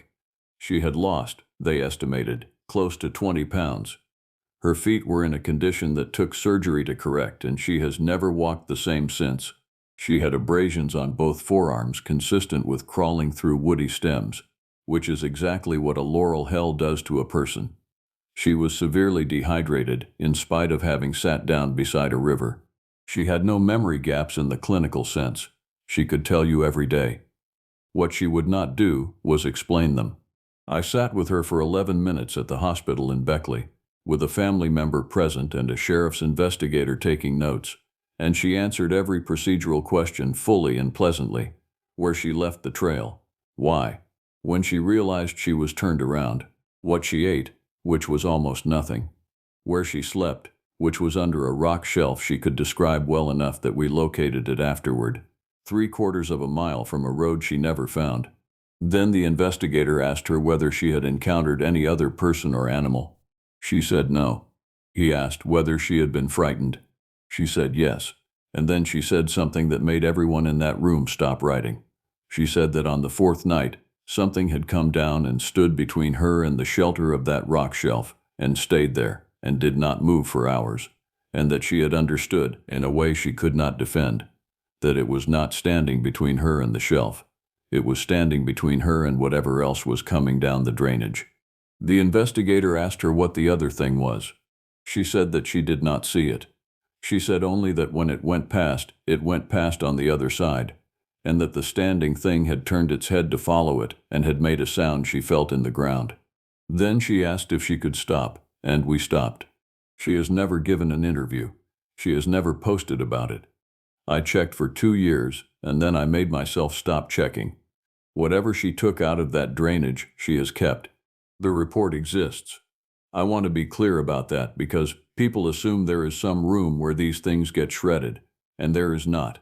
There is something much more effective than shredding, which is a category. The category we used was wildlife encounter, non-specific, and under supplemental narrative I wrote 11 pages. And every one of those pages is accurate, and taken together they say nothing at all. That is not because anybody instructed me to write it that way.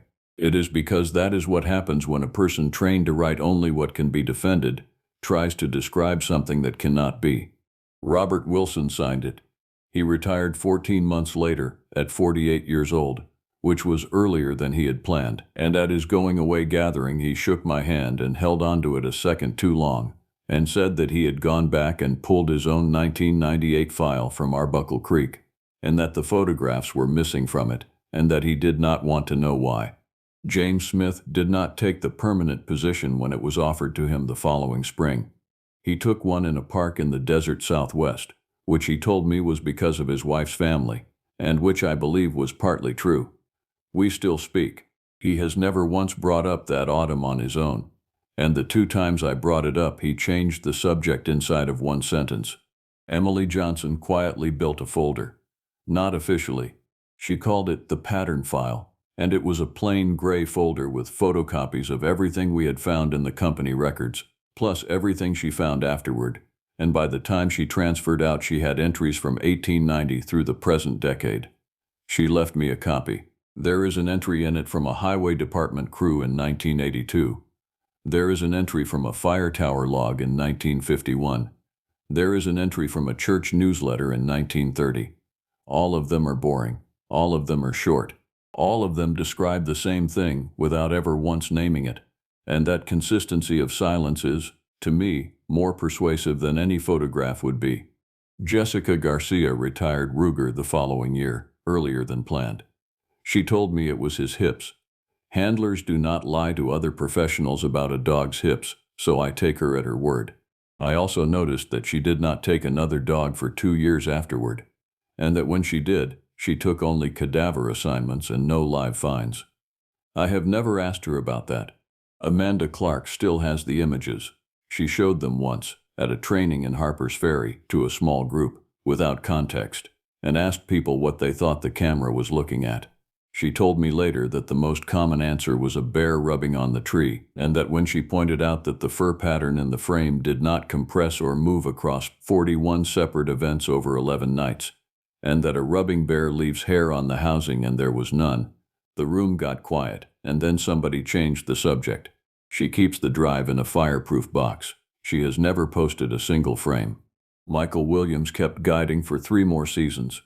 He never took the left shore below the bridge again if he could avoid it, and his fellow guides noticed, and they gave him a hard time about it in the way that river people do, and he took it without ever explaining. He lives in North Carolina now and runs a shop. William Rodriguez died in the spring, 4 years after all of it. He was 67. He had a heart attack in his own kitchen and his neighbor found him within the hour, which is about as gentle as that county gets. I went to the service. His daughter told me that in his last years he had gotten particular about certain things, and she said it the way you say it when you mean your father had gotten strange. And I asked her what things, and she said that he would not let anyone in the family go into the bottoms in the fall. Then she said that every October, until the year he died, he had driven down to the end of a certain fire road with a paper sack and left it on a stump and driven back, and that he had never told anybody what was in the sack, and that once, when she was 15 and had pushed him about it, he had told her that it was manners. I know the stump. I have known where it is since the afternoon Jessica Garcia asked me whether a thing was a marker or an offering. I still walk that drainage. That is the part people find hardest to accept when I tell any of this out loud. I am still on that district. I have another few years in me before my knees make the decision for me. And in that time I will go down into Fern Creek probably 200 more times, because that is the job, and because a place does not stop being beautiful just because it is also something else. The tracks come back. Not every year. There was nothing in the 2 years after, and then there were 3 in 1 week in a wet September, and then nothing for 4 years, and then a single set on a sandbar at Stone Cliff so clean that you could count the pressure ridges. I photograph them. I measure them with my father's brass rule, which has now measured that shape 11 separate times over the course of my career. I write them into the log under wildlife encounter, non-specific. I have made 2 adjustments to how I work, and I offer them to you without any argument for them. The first is that I do not whistle in the drainages after the light goes off the rim. That one is easy, and it costs nothing. The second is that once a year, in the second week of October, I drive to the end of a certain fire road on my own time, in my own vehicle, out of uniform, and I leave something on a stump. It is not much, it is not blood, and it is not anything strange. It is simply an acknowledgement, left by a person who has spent his whole working life in somebody else's house, and has finally understood that it is somebody else's house. And every single time I do it, I stand there afterward for a minute with my hands at my sides, and I knock one time on the trunk of the nearest oak with the flat of my hand, and I wait, and I do not knock again. Twice, over all these years, something has knocked back. Once from far off, up under the rim, so distant that I could have talked myself out of it if I had wanted to. And once from close. That second time was 6 years ago. It came from the laurel about 70 feet behind me, and slightly uphill, one flat, heavy, deliberate strike of wood against wood, and the ground carried it into the soles of my boots. I did what William Rodriguez told me to do at a tailgate a long time ago. I did not knock again. I did not turn around and put a light into that laurel, and I want you to understand that not turning around was the single hardest physical act of my adult life. I walked to my truck at a normal pace. I got in, I started it, I drove out, and about half a mile down that fire road, where it bends around a rock outcrop and the trees open up for a second, my headlights swept the far side of the bend, and for about a quarter of a second there was a shape standing at the edge of them, tall and wet and utterly still, in a place that was 70 feet behind me 90 seconds earlier. It did not follow me out. It has never followed me out. But it wanted me to know that it could have. That is the whole account. I have not told it in an official setting, and I never will, because the version that fits in a report is the version I already wrote, and it is 11 pages long, and it says nothing. If any of this landed with you, leave a comment and tell me about the place where you grew up, because I have come to believe that every part of this country has one of these, and that most people simply have the sense not to say so out loud. Hit the like button so that somebody else who has been carrying one of these around finds it, and subscribe, because I have 22 years of these, and this one is not even the strangest. Just do not whistle in the bottoms after sundown. And if you ever find something stacked, leave it stacked.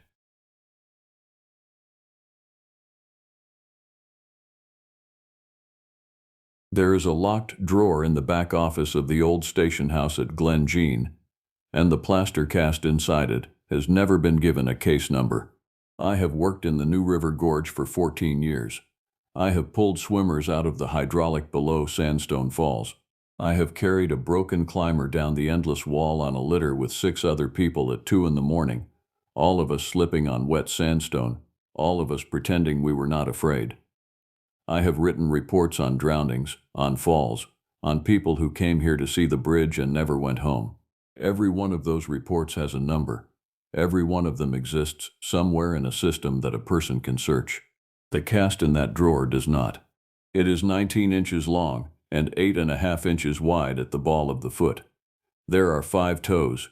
The big toe does not sit apart from the others the way it does on a bear, and there is a ridge across the middle of the sole that people who study this sort of thing call a mid-tarsal break, which is a fancy way of saying the foot bends in the middle in a way that a human foot does not. On the heel there is a small crescent scar in the plaster where a stone was pressed into the mud by whatever made the print. Michael Williams poured it. Michael was our trail crew supervisor, 45 years old, built like a fence post and about as talkative, a man who had spent 2 decades cutting back rhododendron and rebuilding stone steps in this gorge, and who had never once in my hearing told a story that was not true. He poured that cast on the 17th of April in the mud flat where Keeney's Creek widens out before it drops toward the river, and he brought it back to the station in a milk crate lined with a towel, and he set it on my desk without saying a word. And then he sat down in the chair across from me and put his face in his hands. I want to tell you about what happened in this gorge that spring and summer. I have wanted to tell it for a long time. I am not going to tell it the way I told it to the people who came and asked me official questions, because the way I told it then was shaped by the fact that I wanted to keep my job and my pension and the respect of people whose respect I valued. I am going to tell it the way it actually happened.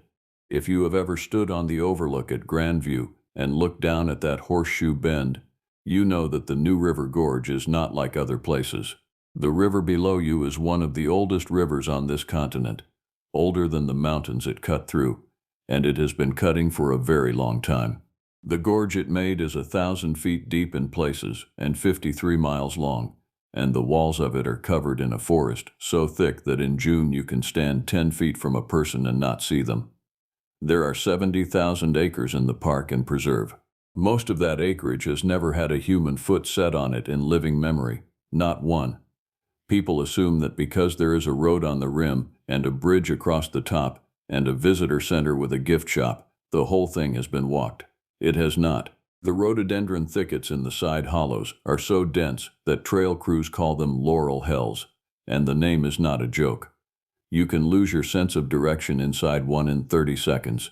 You can lose a person in one forever. And underneath all of that, there are the ruins.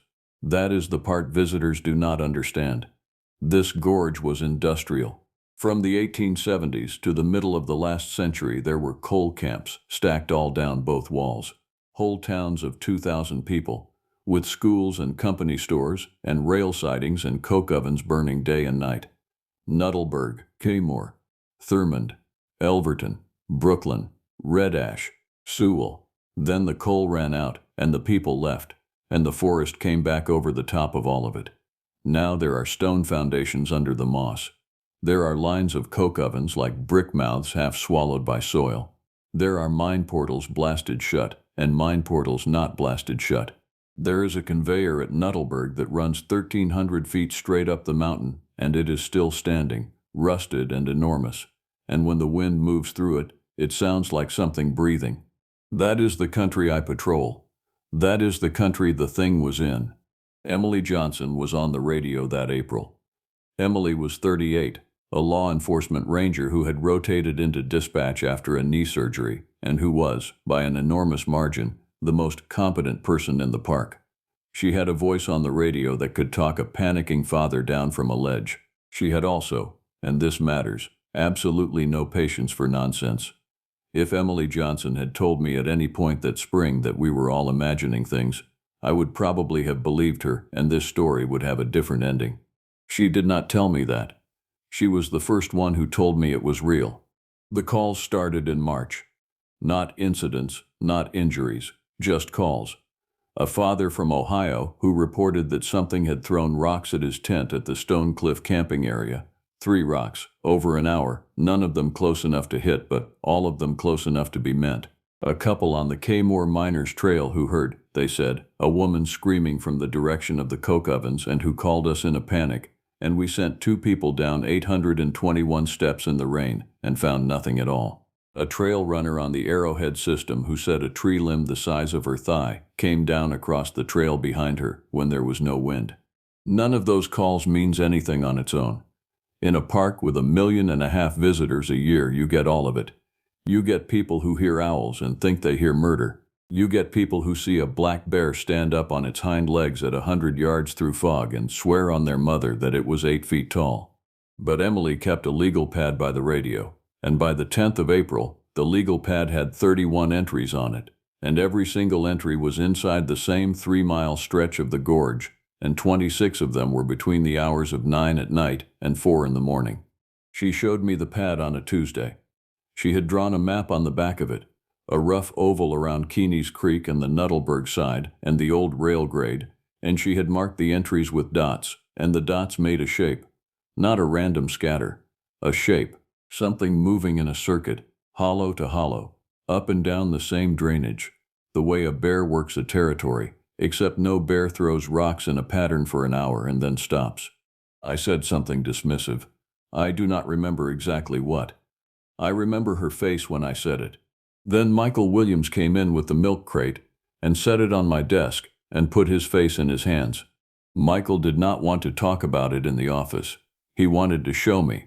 We took the truck out along the old Keeney's Creek rail grade, which is a narrow gravel track that follows the creek down through a hollow so steep and so overgrown that even at midday the light comes through green and thin, like light through pond water. There are 17,000 tons of history under that road. It used to be a railway that served the mines at Winona and Lookout, and it used to carry coal cars out of this hollow day and night. Now it carries the occasional pickup and a lot of deer. Michael drove. He was not a man who filled silence, but the silence in the cab that day was a different quality. And about 4 miles in, he broke it. He said, "I have been working this gorge since I was 22. I said I knew that. He said, "I have found 4 dead bodies in this park. I have never once called out of work because I was scared to come in."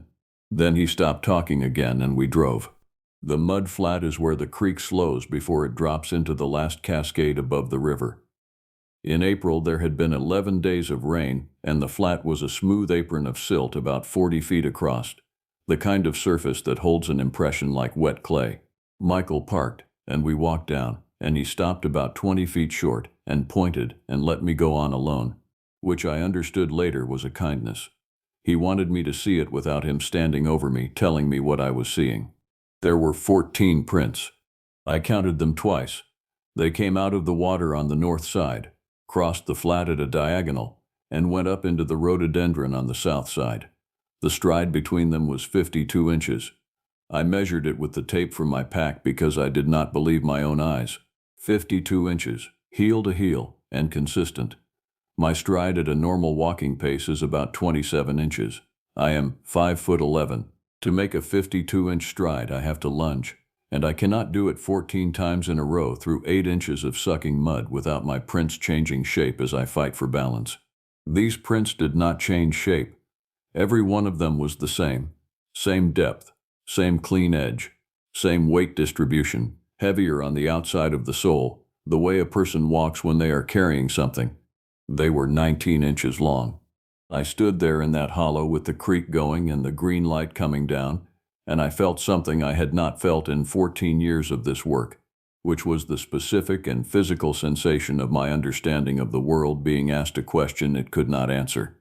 It is not like fear. It comes before fear. It is a kind of vertigo. I said, out loud, "This is a hoax." Michael said, from behind me, "Look at the depth." I looked at the depth. In that silt my boot left a print about an inch deep. These were 3.5 inches deep, and the mud at the edges was pushed up into a small ridge, which is what happens when weight comes down and displaces material. Michael, who was 210 pounds, stepped into the flat beside one of them to compare, and his print did not come close. We estimated, badly, with no expertise, that whatever made those prints weighed somewhere between 600 and 800 pounds. And then Michael said the thing that I did not sleep properly for a week afterward. He said, "That is not what got me." He walked me up to the tree line where the last print went in. There, at the edge of the rhododendron, 3 saplings had been broken. Not cut, not chewed. Broken, at a height of about 7.5 feet off the ground. The trunks snapped and then twisted, and the tops laid over and woven together into a rough arch. The break was green. It was recent, and the wood fibers at the break were splintered outward in a spiral, which is what happens when something takes a standing tree in both hands and turns it. I have seen storm damage. I have seen bear damage. I have seen what a falling hemlock does to everything under it. This was none of those things. Somebody had done this. Something had done this.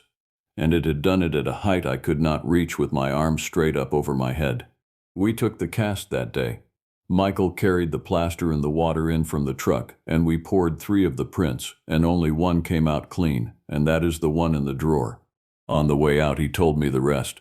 He told me that his crew had been finding stick structures for 2 years. Not one, dozens. 3 saplings leaned into a tripod. A dead limb wedged horizontally between 2 trunks at 8 feet, with smaller sticks laid across it. 2 trees bent and twisted together at the crown. He said the first year he assumed it was people, kids from Fayetteville making shelters, and he had his crew knock them down. He said by the second year he stopped knocking them down because when he knocked one down, another one appeared closer to the trail. He said, closer to where we were working. Every time. I asked him why he had never reported it. He looked at me across the cab of that truck and he said, and I will remember the way he said it until I am in the ground, he said, because I have a mortgage and a daughter at Marshall, and I am 45 years old, and I am not going to be the man who put that in writing. I did not have an answer for that. I still do not. If you are listening to this, and you have ever spent a night in the backcountry and heard something you could not explain, do me a favor and leave a comment about it below, because I have learned that the number of people carrying one of these stories quietly is much larger than any of us thinks. And if you want to hear the rest of what happened in this gorge, subscribe, because it gets considerably worse from here. That night I ran the cast against everything I could find. I laid it beside a black bear hindprint, which is the standard explanation and the correct one about 99 times out of 100. A bear hindfoot is long and narrow, and the toes decrease in size sharply from the inside out, and the claws leave marks. There were no claw marks. The toes on the cast were nearly even in size, and they had splayed into the mud, gripping, the way toes do on a foot that has never worn a shoe. I laid it beside my own boot. My boot looked like a child's. I sat in that office until 11 at night with a 19-inch foot on my desk, and I thought about the thing I had not let myself think about all day, which was this. If something that heavy had crossed that flat, it did not fly in and it did not fly out. It walked in from somewhere, and it walked out to somewhere. It lives here. It has been living here. And I have been walking through its house for 14 years with a radio and a flashlight and a sidearm that would annoy it. The next morning, Amanda Clark called the station. Amanda was 36, a wildlife technician working a contract on a black bear density study, and she had 19 trail cameras out across the gorge on a grid. She was precise in a way that I found reassuring, the kind of person who says a number rather than a guess. She called Emily on the landline and asked, in a very flat voice, whether anyone in the park had authorized personnel to be inside the Keeney's Creek drainage at 3:40 in the morning on the 16th of April. Emily said no. Amanda said, then I need somebody to come look at this. Amanda Clark worked out of a rented house in Fayetteville with a folding table in the front room, and 19 memory cards laid out on it in numbered order. And when I came in, she did not offer me coffee or ask about my drive. She turned the laptop around. The camera was Unit 11. It was strapped to a red oak on the upslope side of the old rail grade, aimed downhill across a game trail, and it fired on motion with an infrared flash that animals cannot see. She had 240 images from that night. She had already gone through all of them. The first sequence was at 3:38 in the morning. 6 frames, 1 second apart, and in all 6 there is nothing at all in the frame except leaf litter and the pale trunks of trees going off into the gloom. Something had tripped it. Nothing was there. The second sequence was at 3:40. In the first frame there is a shape at the right edge, and it is out of focus because it is too close to the lens, and all you can see is a vertical band of coarse black hair filling 1/3 of the image, and a curve that might be a shoulder. In the second frame the shape has moved to the center, and it is farther away, maybe 15 feet, and it is standing. I want to be careful here, because I have thought about that photograph more than I have thought about almost anything else in my life, and I do not want to describe it as more than it was.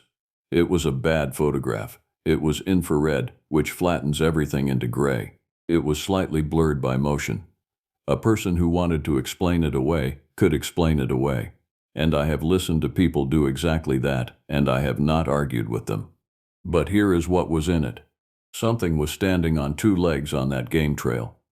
The camera was mounted at 42 inches, which Amanda had measured, because she measured everything, and the thing filled the frame from the bottom edge to well above the top edge.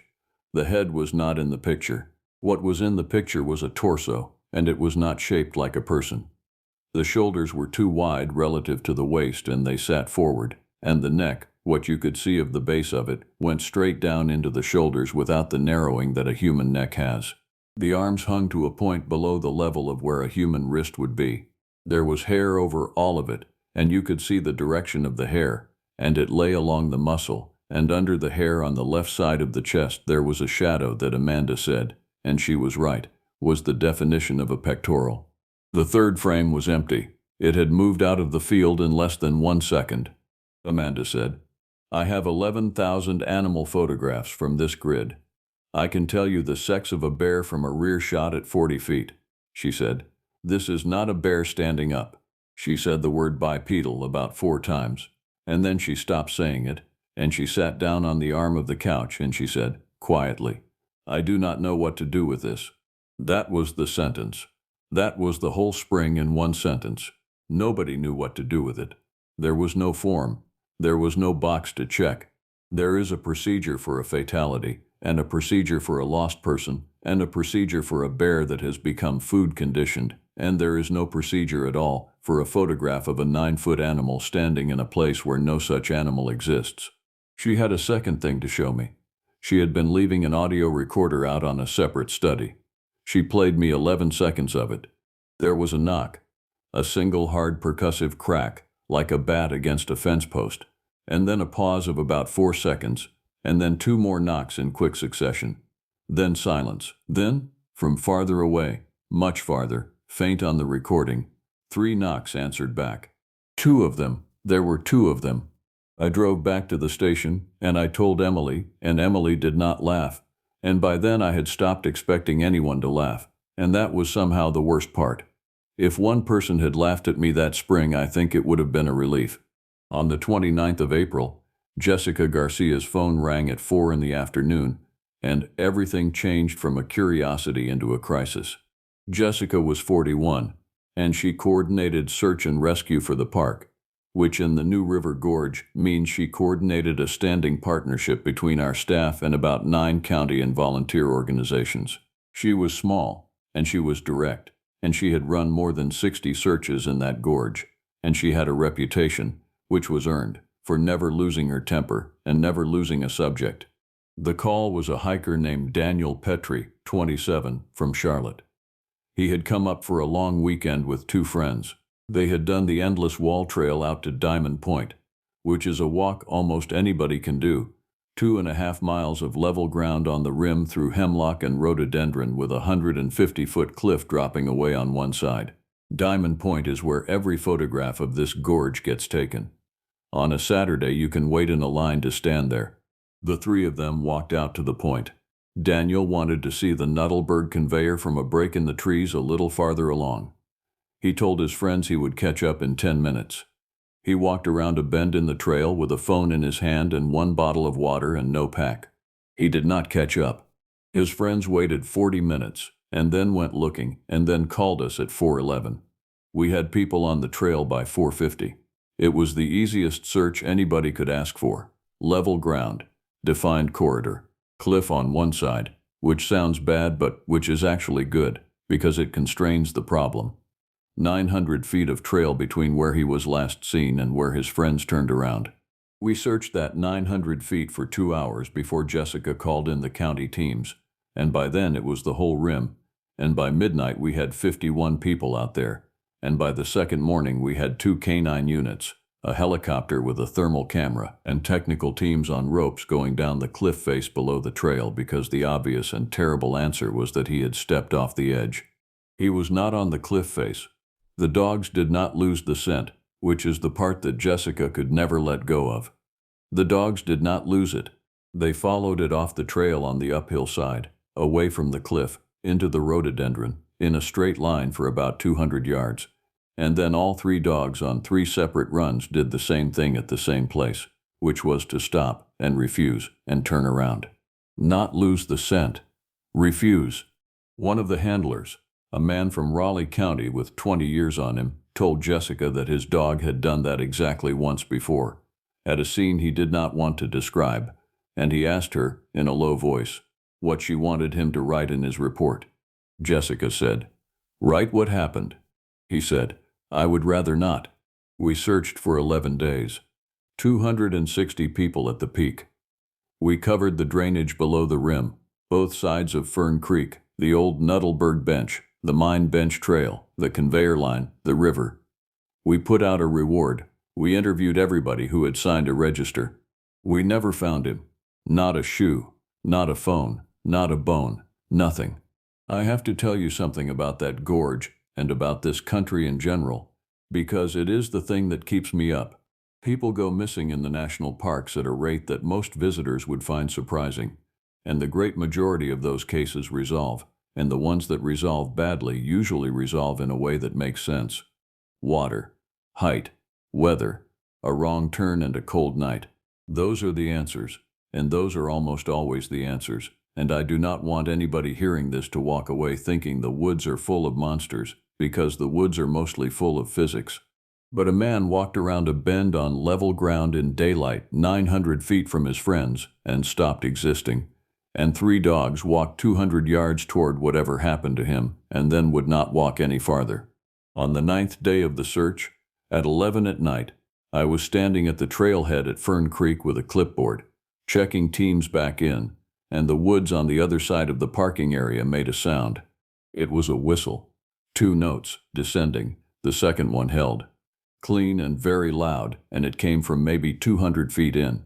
The volunteer standing next to me, a kid of about 20 from the Fayetteville Fire Department, whistled back. He did it as a reflex. He whistled the same 2 notes. The woods repeated them. Exactly, same pitch, same interval, same length on the held note. And then, 4 seconds later, from a completely different position, 100 yards to the left of the first sound, something whistled it again. The kid put his whistle down and did not say anything, and would not go back out that night, and I did not make him. William Rodriguez was 63 years old, and he had been born in a house in the coal camp at Nuttleburg that no longer exists, in a bed his father built 4 years before the last operation there shut down and the company sold everything for scrap. I knew him because everybody in that end of the county knew him. He had worked 40 years for the State Highway Department, and he had a place up on the rim near Winona with a metal roof and a porch that looked out over nothing but green. After the camps emptied out, he was one of maybe a dozen people alive who could stand on the Nuttleburg bench and tell you what building had been where. And he came down sometimes when the park was doing interpretive work and walked the site with the historians and corrected them, gently, in a voice like gravel in a bucket. I drove up to see him on the 4th of May. I did not have a plan. I had a laptop with Amanda's photograph on it and a cast in a milk crate in the back of my truck, and 11 days of failed searching behind me, and I did not know what else to do. He made coffee. He asked about the missing boy. He asked it in the way that people in that country ask about a death, direct and without cushioning, and I told him we had found nothing. Then I said, "William, I need to ask you something, and I need you not to think less of me for asking it." And he said, before I got another word out, he said, "You want to ask me about the yayo?" I sat there with a cup in my hand. He said it like a man saying the name of a road, not lowering his voice, not smiling. He told me the word was old, older than the camps.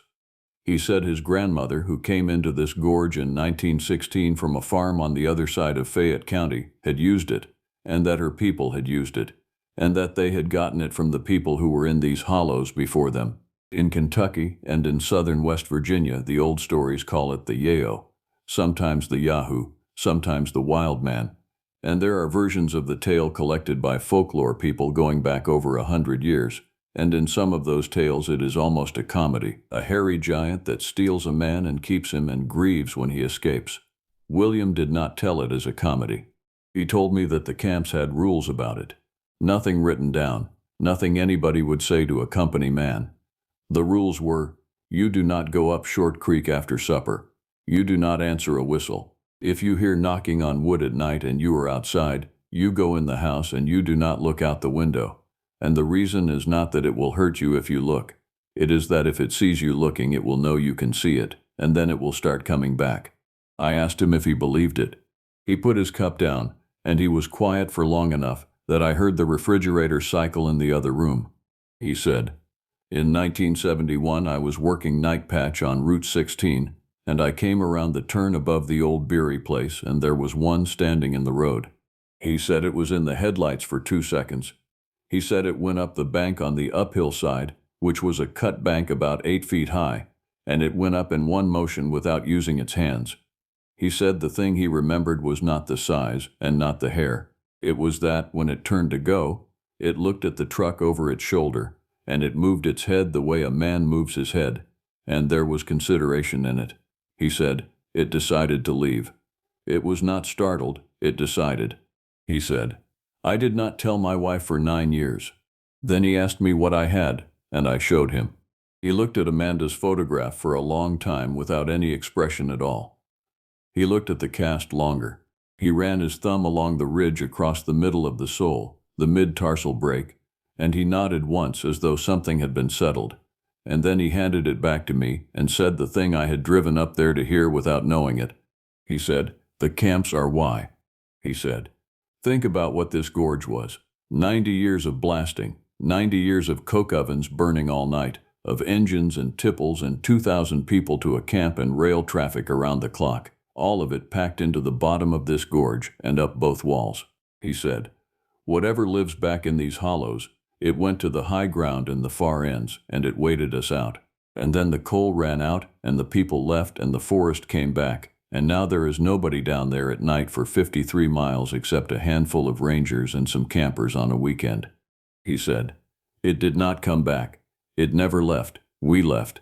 And then he said, it has had 70 years of quiet, and now you people are putting in parking lots and cutting new trail up Fern Creek, and it is standing on the edge of that noise, trying to decide what you are. I asked him what happens when it decides. He said, I do not know. He said, in my grandmother's time it took a woman off the porch at a camp up Loop Creek, and they found her 4 days later sitting in the water at the mouth of the creek, and she never spoke again in her life. He said, that is a story. He said, I cannot tell you it is true. I can tell you that when I was a boy, every family in that camp knew it, and no woman in that camp sat out on a porch alone once the light was gone. I drove down off that mountain in the evening with the windows open. On the switchbacks above the river, I stopped the truck and got out and listened to the gorge, which is a thing I have done 1,000 times in my career and always found peaceful. The whippoorwills were going. The river was down there making the sound it has made for 300 million years. And I stood there and understood, completely and physically, that I was being listened to as much as I was listening. Robert Wilson called the station 11 days later. Robert was 47, and he ran a rafting outfit out of Lansing, and he had been guiding the lower gorge since he was 19. He had put probably 40,000 people down that river. He was not a nervous man, and he had a professional interest in not being known as one, because a guide with a reputation for spooking does not keep clients. He had taken a private overnight trip down the lower with 6 clients and a second boat, and they had camped on a beach across from the Kmore bench.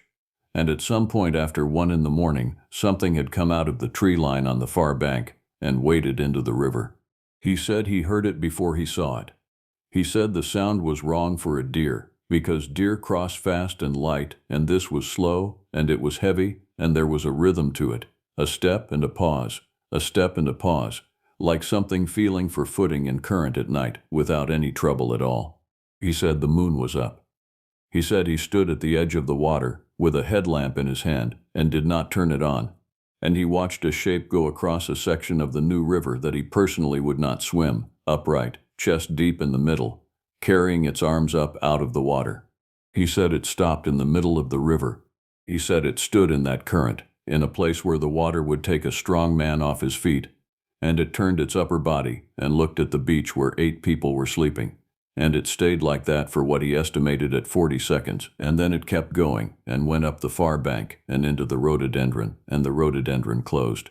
Then he said, and this is the part one noted down word for word, he said, I have been on that river my whole adult life, and there is not one thing in the water or on the bank that has ever made me feel the way I felt standing there, which was that I was being counted. Ashley Martinez did not believe any of it, and that is precisely why I went to her. Ashley was 47, and she ran interpretation and the park archive, which meant that she was the custodian of every photograph, ledger, oral history tape, company record, and newspaper clipping that had been collected in this gorge across 50 years. She had a background in history and a temperament to match. When I laid it all out for her in the archive room in June, The cast and the photograph and the audio and the whistling and William Rodriguez. She listened to the entire thing without interrupting, and then she said, "All of that is testimony, and testimony is the weakest category of evidence there is." I said I knew that. She said, "I have 400 oral history tapes in this building, and I can find you a man on those tapes who will swear the mountain talked to him." I said, "Will you look anyway?" She looked at me over her glasses for a while, and then she said, "Yes, obviously I will look, because you have just described a missing person." And then she got up and started pulling boxes, and that is when I understood that Ashley Martinez was going to be the most useful person in this entire story. She took 4 days. She did it properly, which is to say she did not go looking for what I wanted. She built a search that would find the thing if it was there, and would find nothing if it was not. She went through camp newspapers, company incident ledgers, the Fayette County paper on microfilm, the accident reports, and the oral history transcripts, and she indexed every mention of an unexplained animal, an unexplained sound at night, a missing person not accounted for by mine accident or river. On the 5th day she called me down to the archive and put 4 things on the table. The first was a clipping from a Fayette County paper dated October of 1892. A short item under the heading of local notes, reporting that men working the night shift at a coke yard in the gorge had for 3 weeks been troubled by a wild man of extraordinary size, and that the operator had offered a bounty, and that no one had claimed it. The second was a page from a company ledger at one of the camps, from 1908, which recorded, in the flat language of accounting, that a night watchman had been relieved of duty and replaced because he refused to walk the upper bench alone. There was a note in the margin in a different hand. It said, "Third one this year." The third was a transcript of an oral history recorded in 1979 with a woman who had grown up in the camp at Elverton, in which she described being sent up the hollow for water as a girl, and finding, on the path, a stack of flat stones as high as her waist that had not been there in the morning, and being whipped by her mother for saying so. The fourth was a list.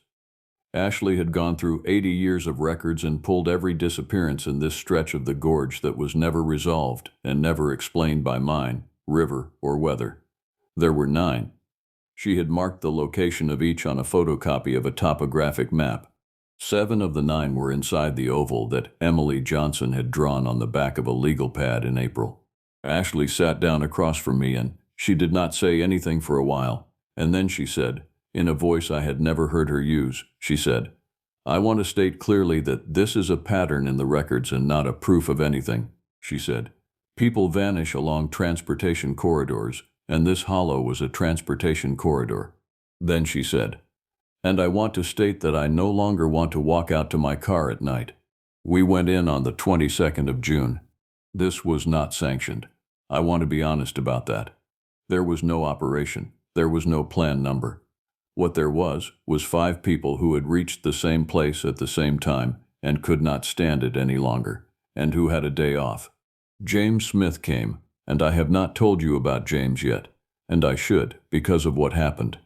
James was 34, and he was my backcountry partner, and he was the best young ranger I have ever worked with. He came out of the Monongahela, and he was born to it. He could look at a slope and tell you where the water went. He could keep a 110-pound pack on for 11 miles and finish talking. And he had a quality that I have come to understand is rare and dangerous in equal measure, which is that he did not experience fear the way other people do. He experienced it as information. He had been quietly working the drainage on his own days off for 2 months. He had 11 track sets photographed with a scale. He had found a stack of 4 flat sandstone rocks on a boulder in Fern Creek, in a place where the geology does not stack itself. He had, and he told me this on the walk-in, twice been followed at night along the old bench trail by something that stopped when he stopped. The 5 of us were James, Michael Williams, Amanda Clark, Jessica Garcia, and me. Amanda brought the recorders. Jessica brought a full technical pack because Jessica always brought a full technical pack. Michael brought a chainsaw and did not explain why. We went in from the top of Fern Creek at 4 in the afternoon with the plan of getting down onto the old bench before the light went and spending one night out. 2 hours in, we were in the Laurel Hell. I need you to understand what that means. Rhododendron maximum grows in dense clonal thickets on north-facing slopes and along drainages. And in the New River Gorge, it grows in a way that has to be seen to be understood.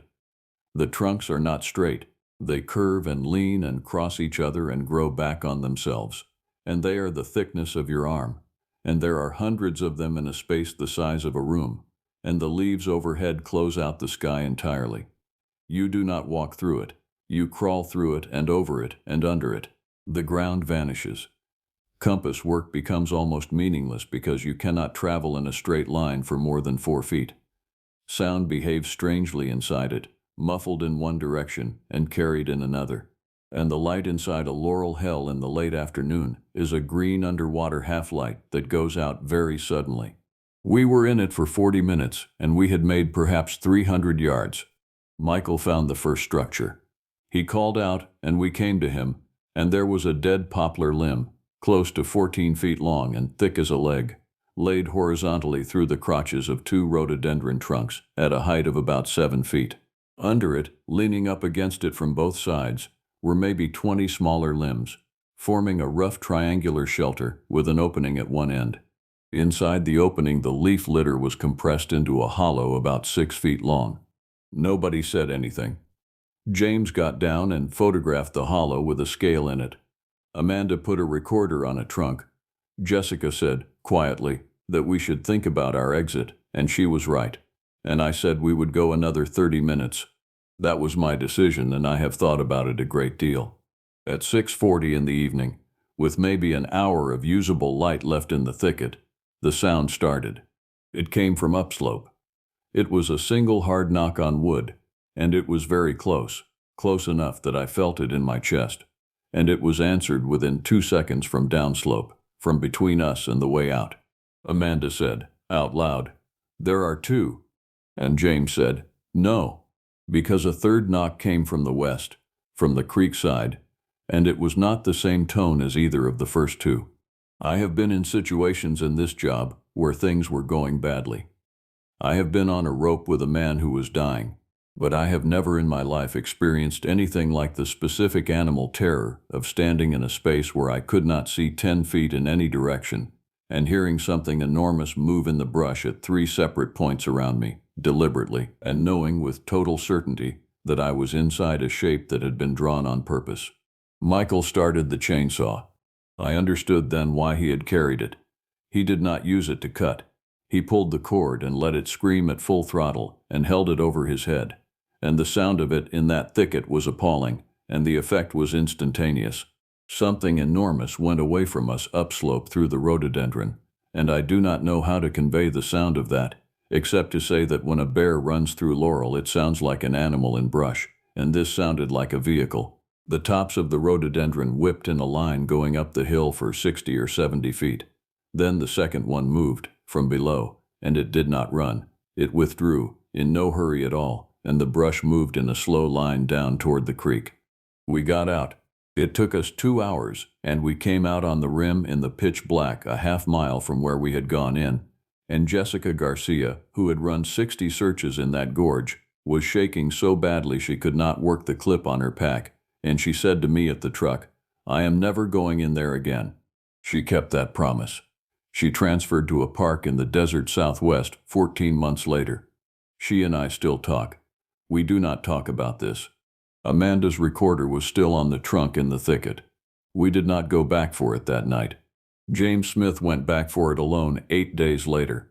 And that is the last thing in this story that I can tell you with any real certainty. He told me he was going. That is the part one have to live with. He came into the station on the 30th of June, and he said he was taking 2 days and going back in for the recorder and to set a camera on the structure, and I said no, and he said it was not a request, and I said, then take somebody, and he said Michael had a daughter, and Amanda had a contract, and Jessica was done, and Emily was on the desk, and I had a bad knee, which was true. I could have gone anyway. I want to be extremely clear with anybody listening that this is not a story in which I behaved well. He went in at 6 in the morning on the 1st of July from the same access. He carried a satellite messenger and he checked in at 9 and at noon and at 3. And the 3 o'clock check-in was a preset message that meant everything was fine. And it was sent from a location on the bench about 600 feet below and west of the structure. There was no 6 o'clock check-in. Emily Johnson raised the alarm at 6:20. She did not wait for the protocol window, and there is a version of this where that saved his life, and I choose to believe that version. By 7 we had people at the trailhead. By 9 we had 30. Jessica Garcia came, and I will not forget that either. She got in a truck and drove to that trailhead and stood at the edge of the thicket she had sworn never to enter, and coordinated all night from a folding table with a map and a lantern. And when the county teams asked her what the hazard profile was, she said, "Unknown animal. Treat as aggressive. No one goes in alone. No one goes in without a partner in visual contact." Nobody argued with her. That is the detail that tells you everything about that night. 60 men and women from 4 counties, and not one of them asked her what she meant. We found the recorder at 11 the next morning. It was on the ground 18 feet from the trunk where Amanda had left it, and the housing was cracked, and the card was fine. We found James at 4 in the afternoon on the 3rd of July, in the creek bed at the bottom of the drainage, 400 yards from the structure, unconscious and alive.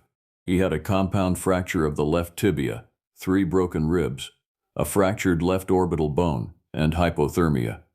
He had been in that creek for something close to 45 hours. The technical extraction took 9 hours, and it is the single hardest carry I have ever been part of.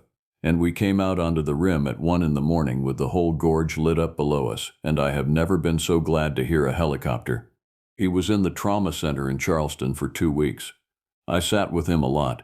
Here is what he remembered, and I am giving it to you exactly as he gave it to me, with all the holes in it, because I am not going to fill in holes in another man's memory to make a better story. He remembered getting the recorder. He remembered that the structure had been added to since we saw it, that there were more limbs on it, and that the opening faced a different direction. He remembered setting the camera. He remembered that it was around 5 in the afternoon, and that the light in the thicket was going green, and that he was moving downslope to get to the bench trail before it went entirely. He remembered smelling it. He said the smell arrived before anything else, and that it was like a wet dog and a dead thing and something sharp underneath, and that it was so strong it made him gag, and that it came on him in the space of 1 step, which meant it was upwind and very close. He remembered turning. He remembered that it was standing about 12 feet away and slightly uphill of him, and that it was not hiding, and that its head was above the level of the rhododendron canopy, so that he could not see the face clearly because the face was up in the leaves. He remembered that it made a sound. He described the sound 4 different ways across 4 different conversations and never settled on one. The closest he got was that it was low, and that he felt it more than heard it, and that it went on for several seconds. And then he remembered nothing at all until he woke up in the creek in the middle of the night, with his leg wrong and water running over his hip. That is the whole of it. There is a gap of unknown length in the middle of the most important experience of his life, and nobody will ever fill it. His injuries were consistent with a fall. The slope between the structure and the creek is steep, broken and covered in loose sandstone, and a man running downhill through that in bad light would very likely end up exactly the way James Smith ended up. That was the finding. That is what the report says.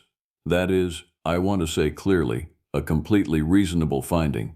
And if I had been the one writing it, I might have written the same thing. But James was found 400 yards from the structure, and the fall line from the structure does not go 400 yards.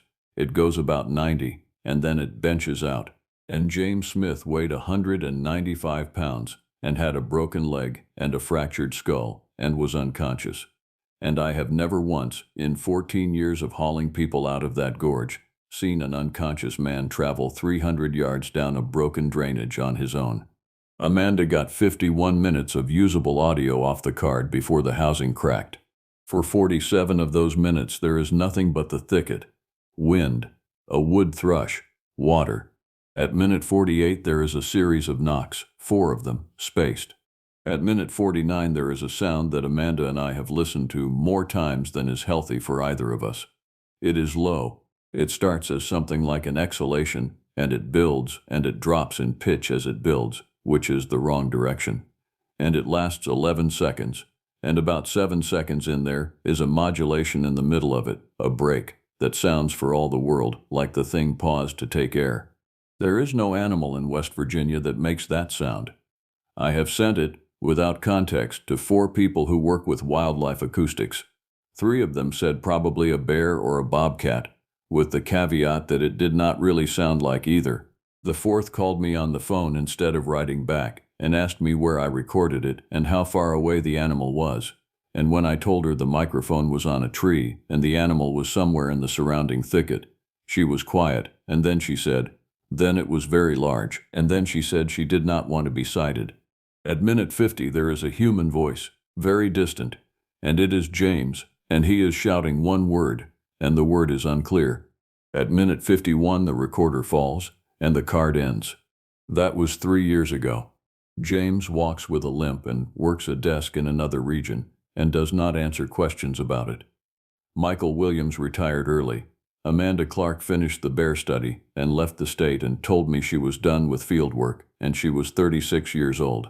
Ashley Martinez is still in the archive, and she has quietly added a folder to the collection that is labeled with a number and nothing else, and she has told me that when she leaves that job she will tell her replacement what is in it and let them decide. William Rodriguez died in the winter 2 years ago of something ordinary, in his own bed, on the mountain he was born on, and I went to the funeral and stood at the back. Emily Johnson is still on the radio. Daniel Petrie has never been found. His mother calls me twice a year, in April and in November, and I tell her the truth, which is that we do not know. And she thanks me, and I put the phone down and sit there for a while. I still work here. That surprises people. They ask me how I can walk into that gorge after all of it. And the answer is that this is the most beautiful place I have ever been, and it was beautiful before I knew, and it is beautiful now. I have simply changed the way I move through it. I do not go into the Keeney's Creek drainage once the light goes. I do not answer whistles. When I find a stack of stones or a lean of saplings, I photograph it and I leave it exactly where it is, because Michael was right.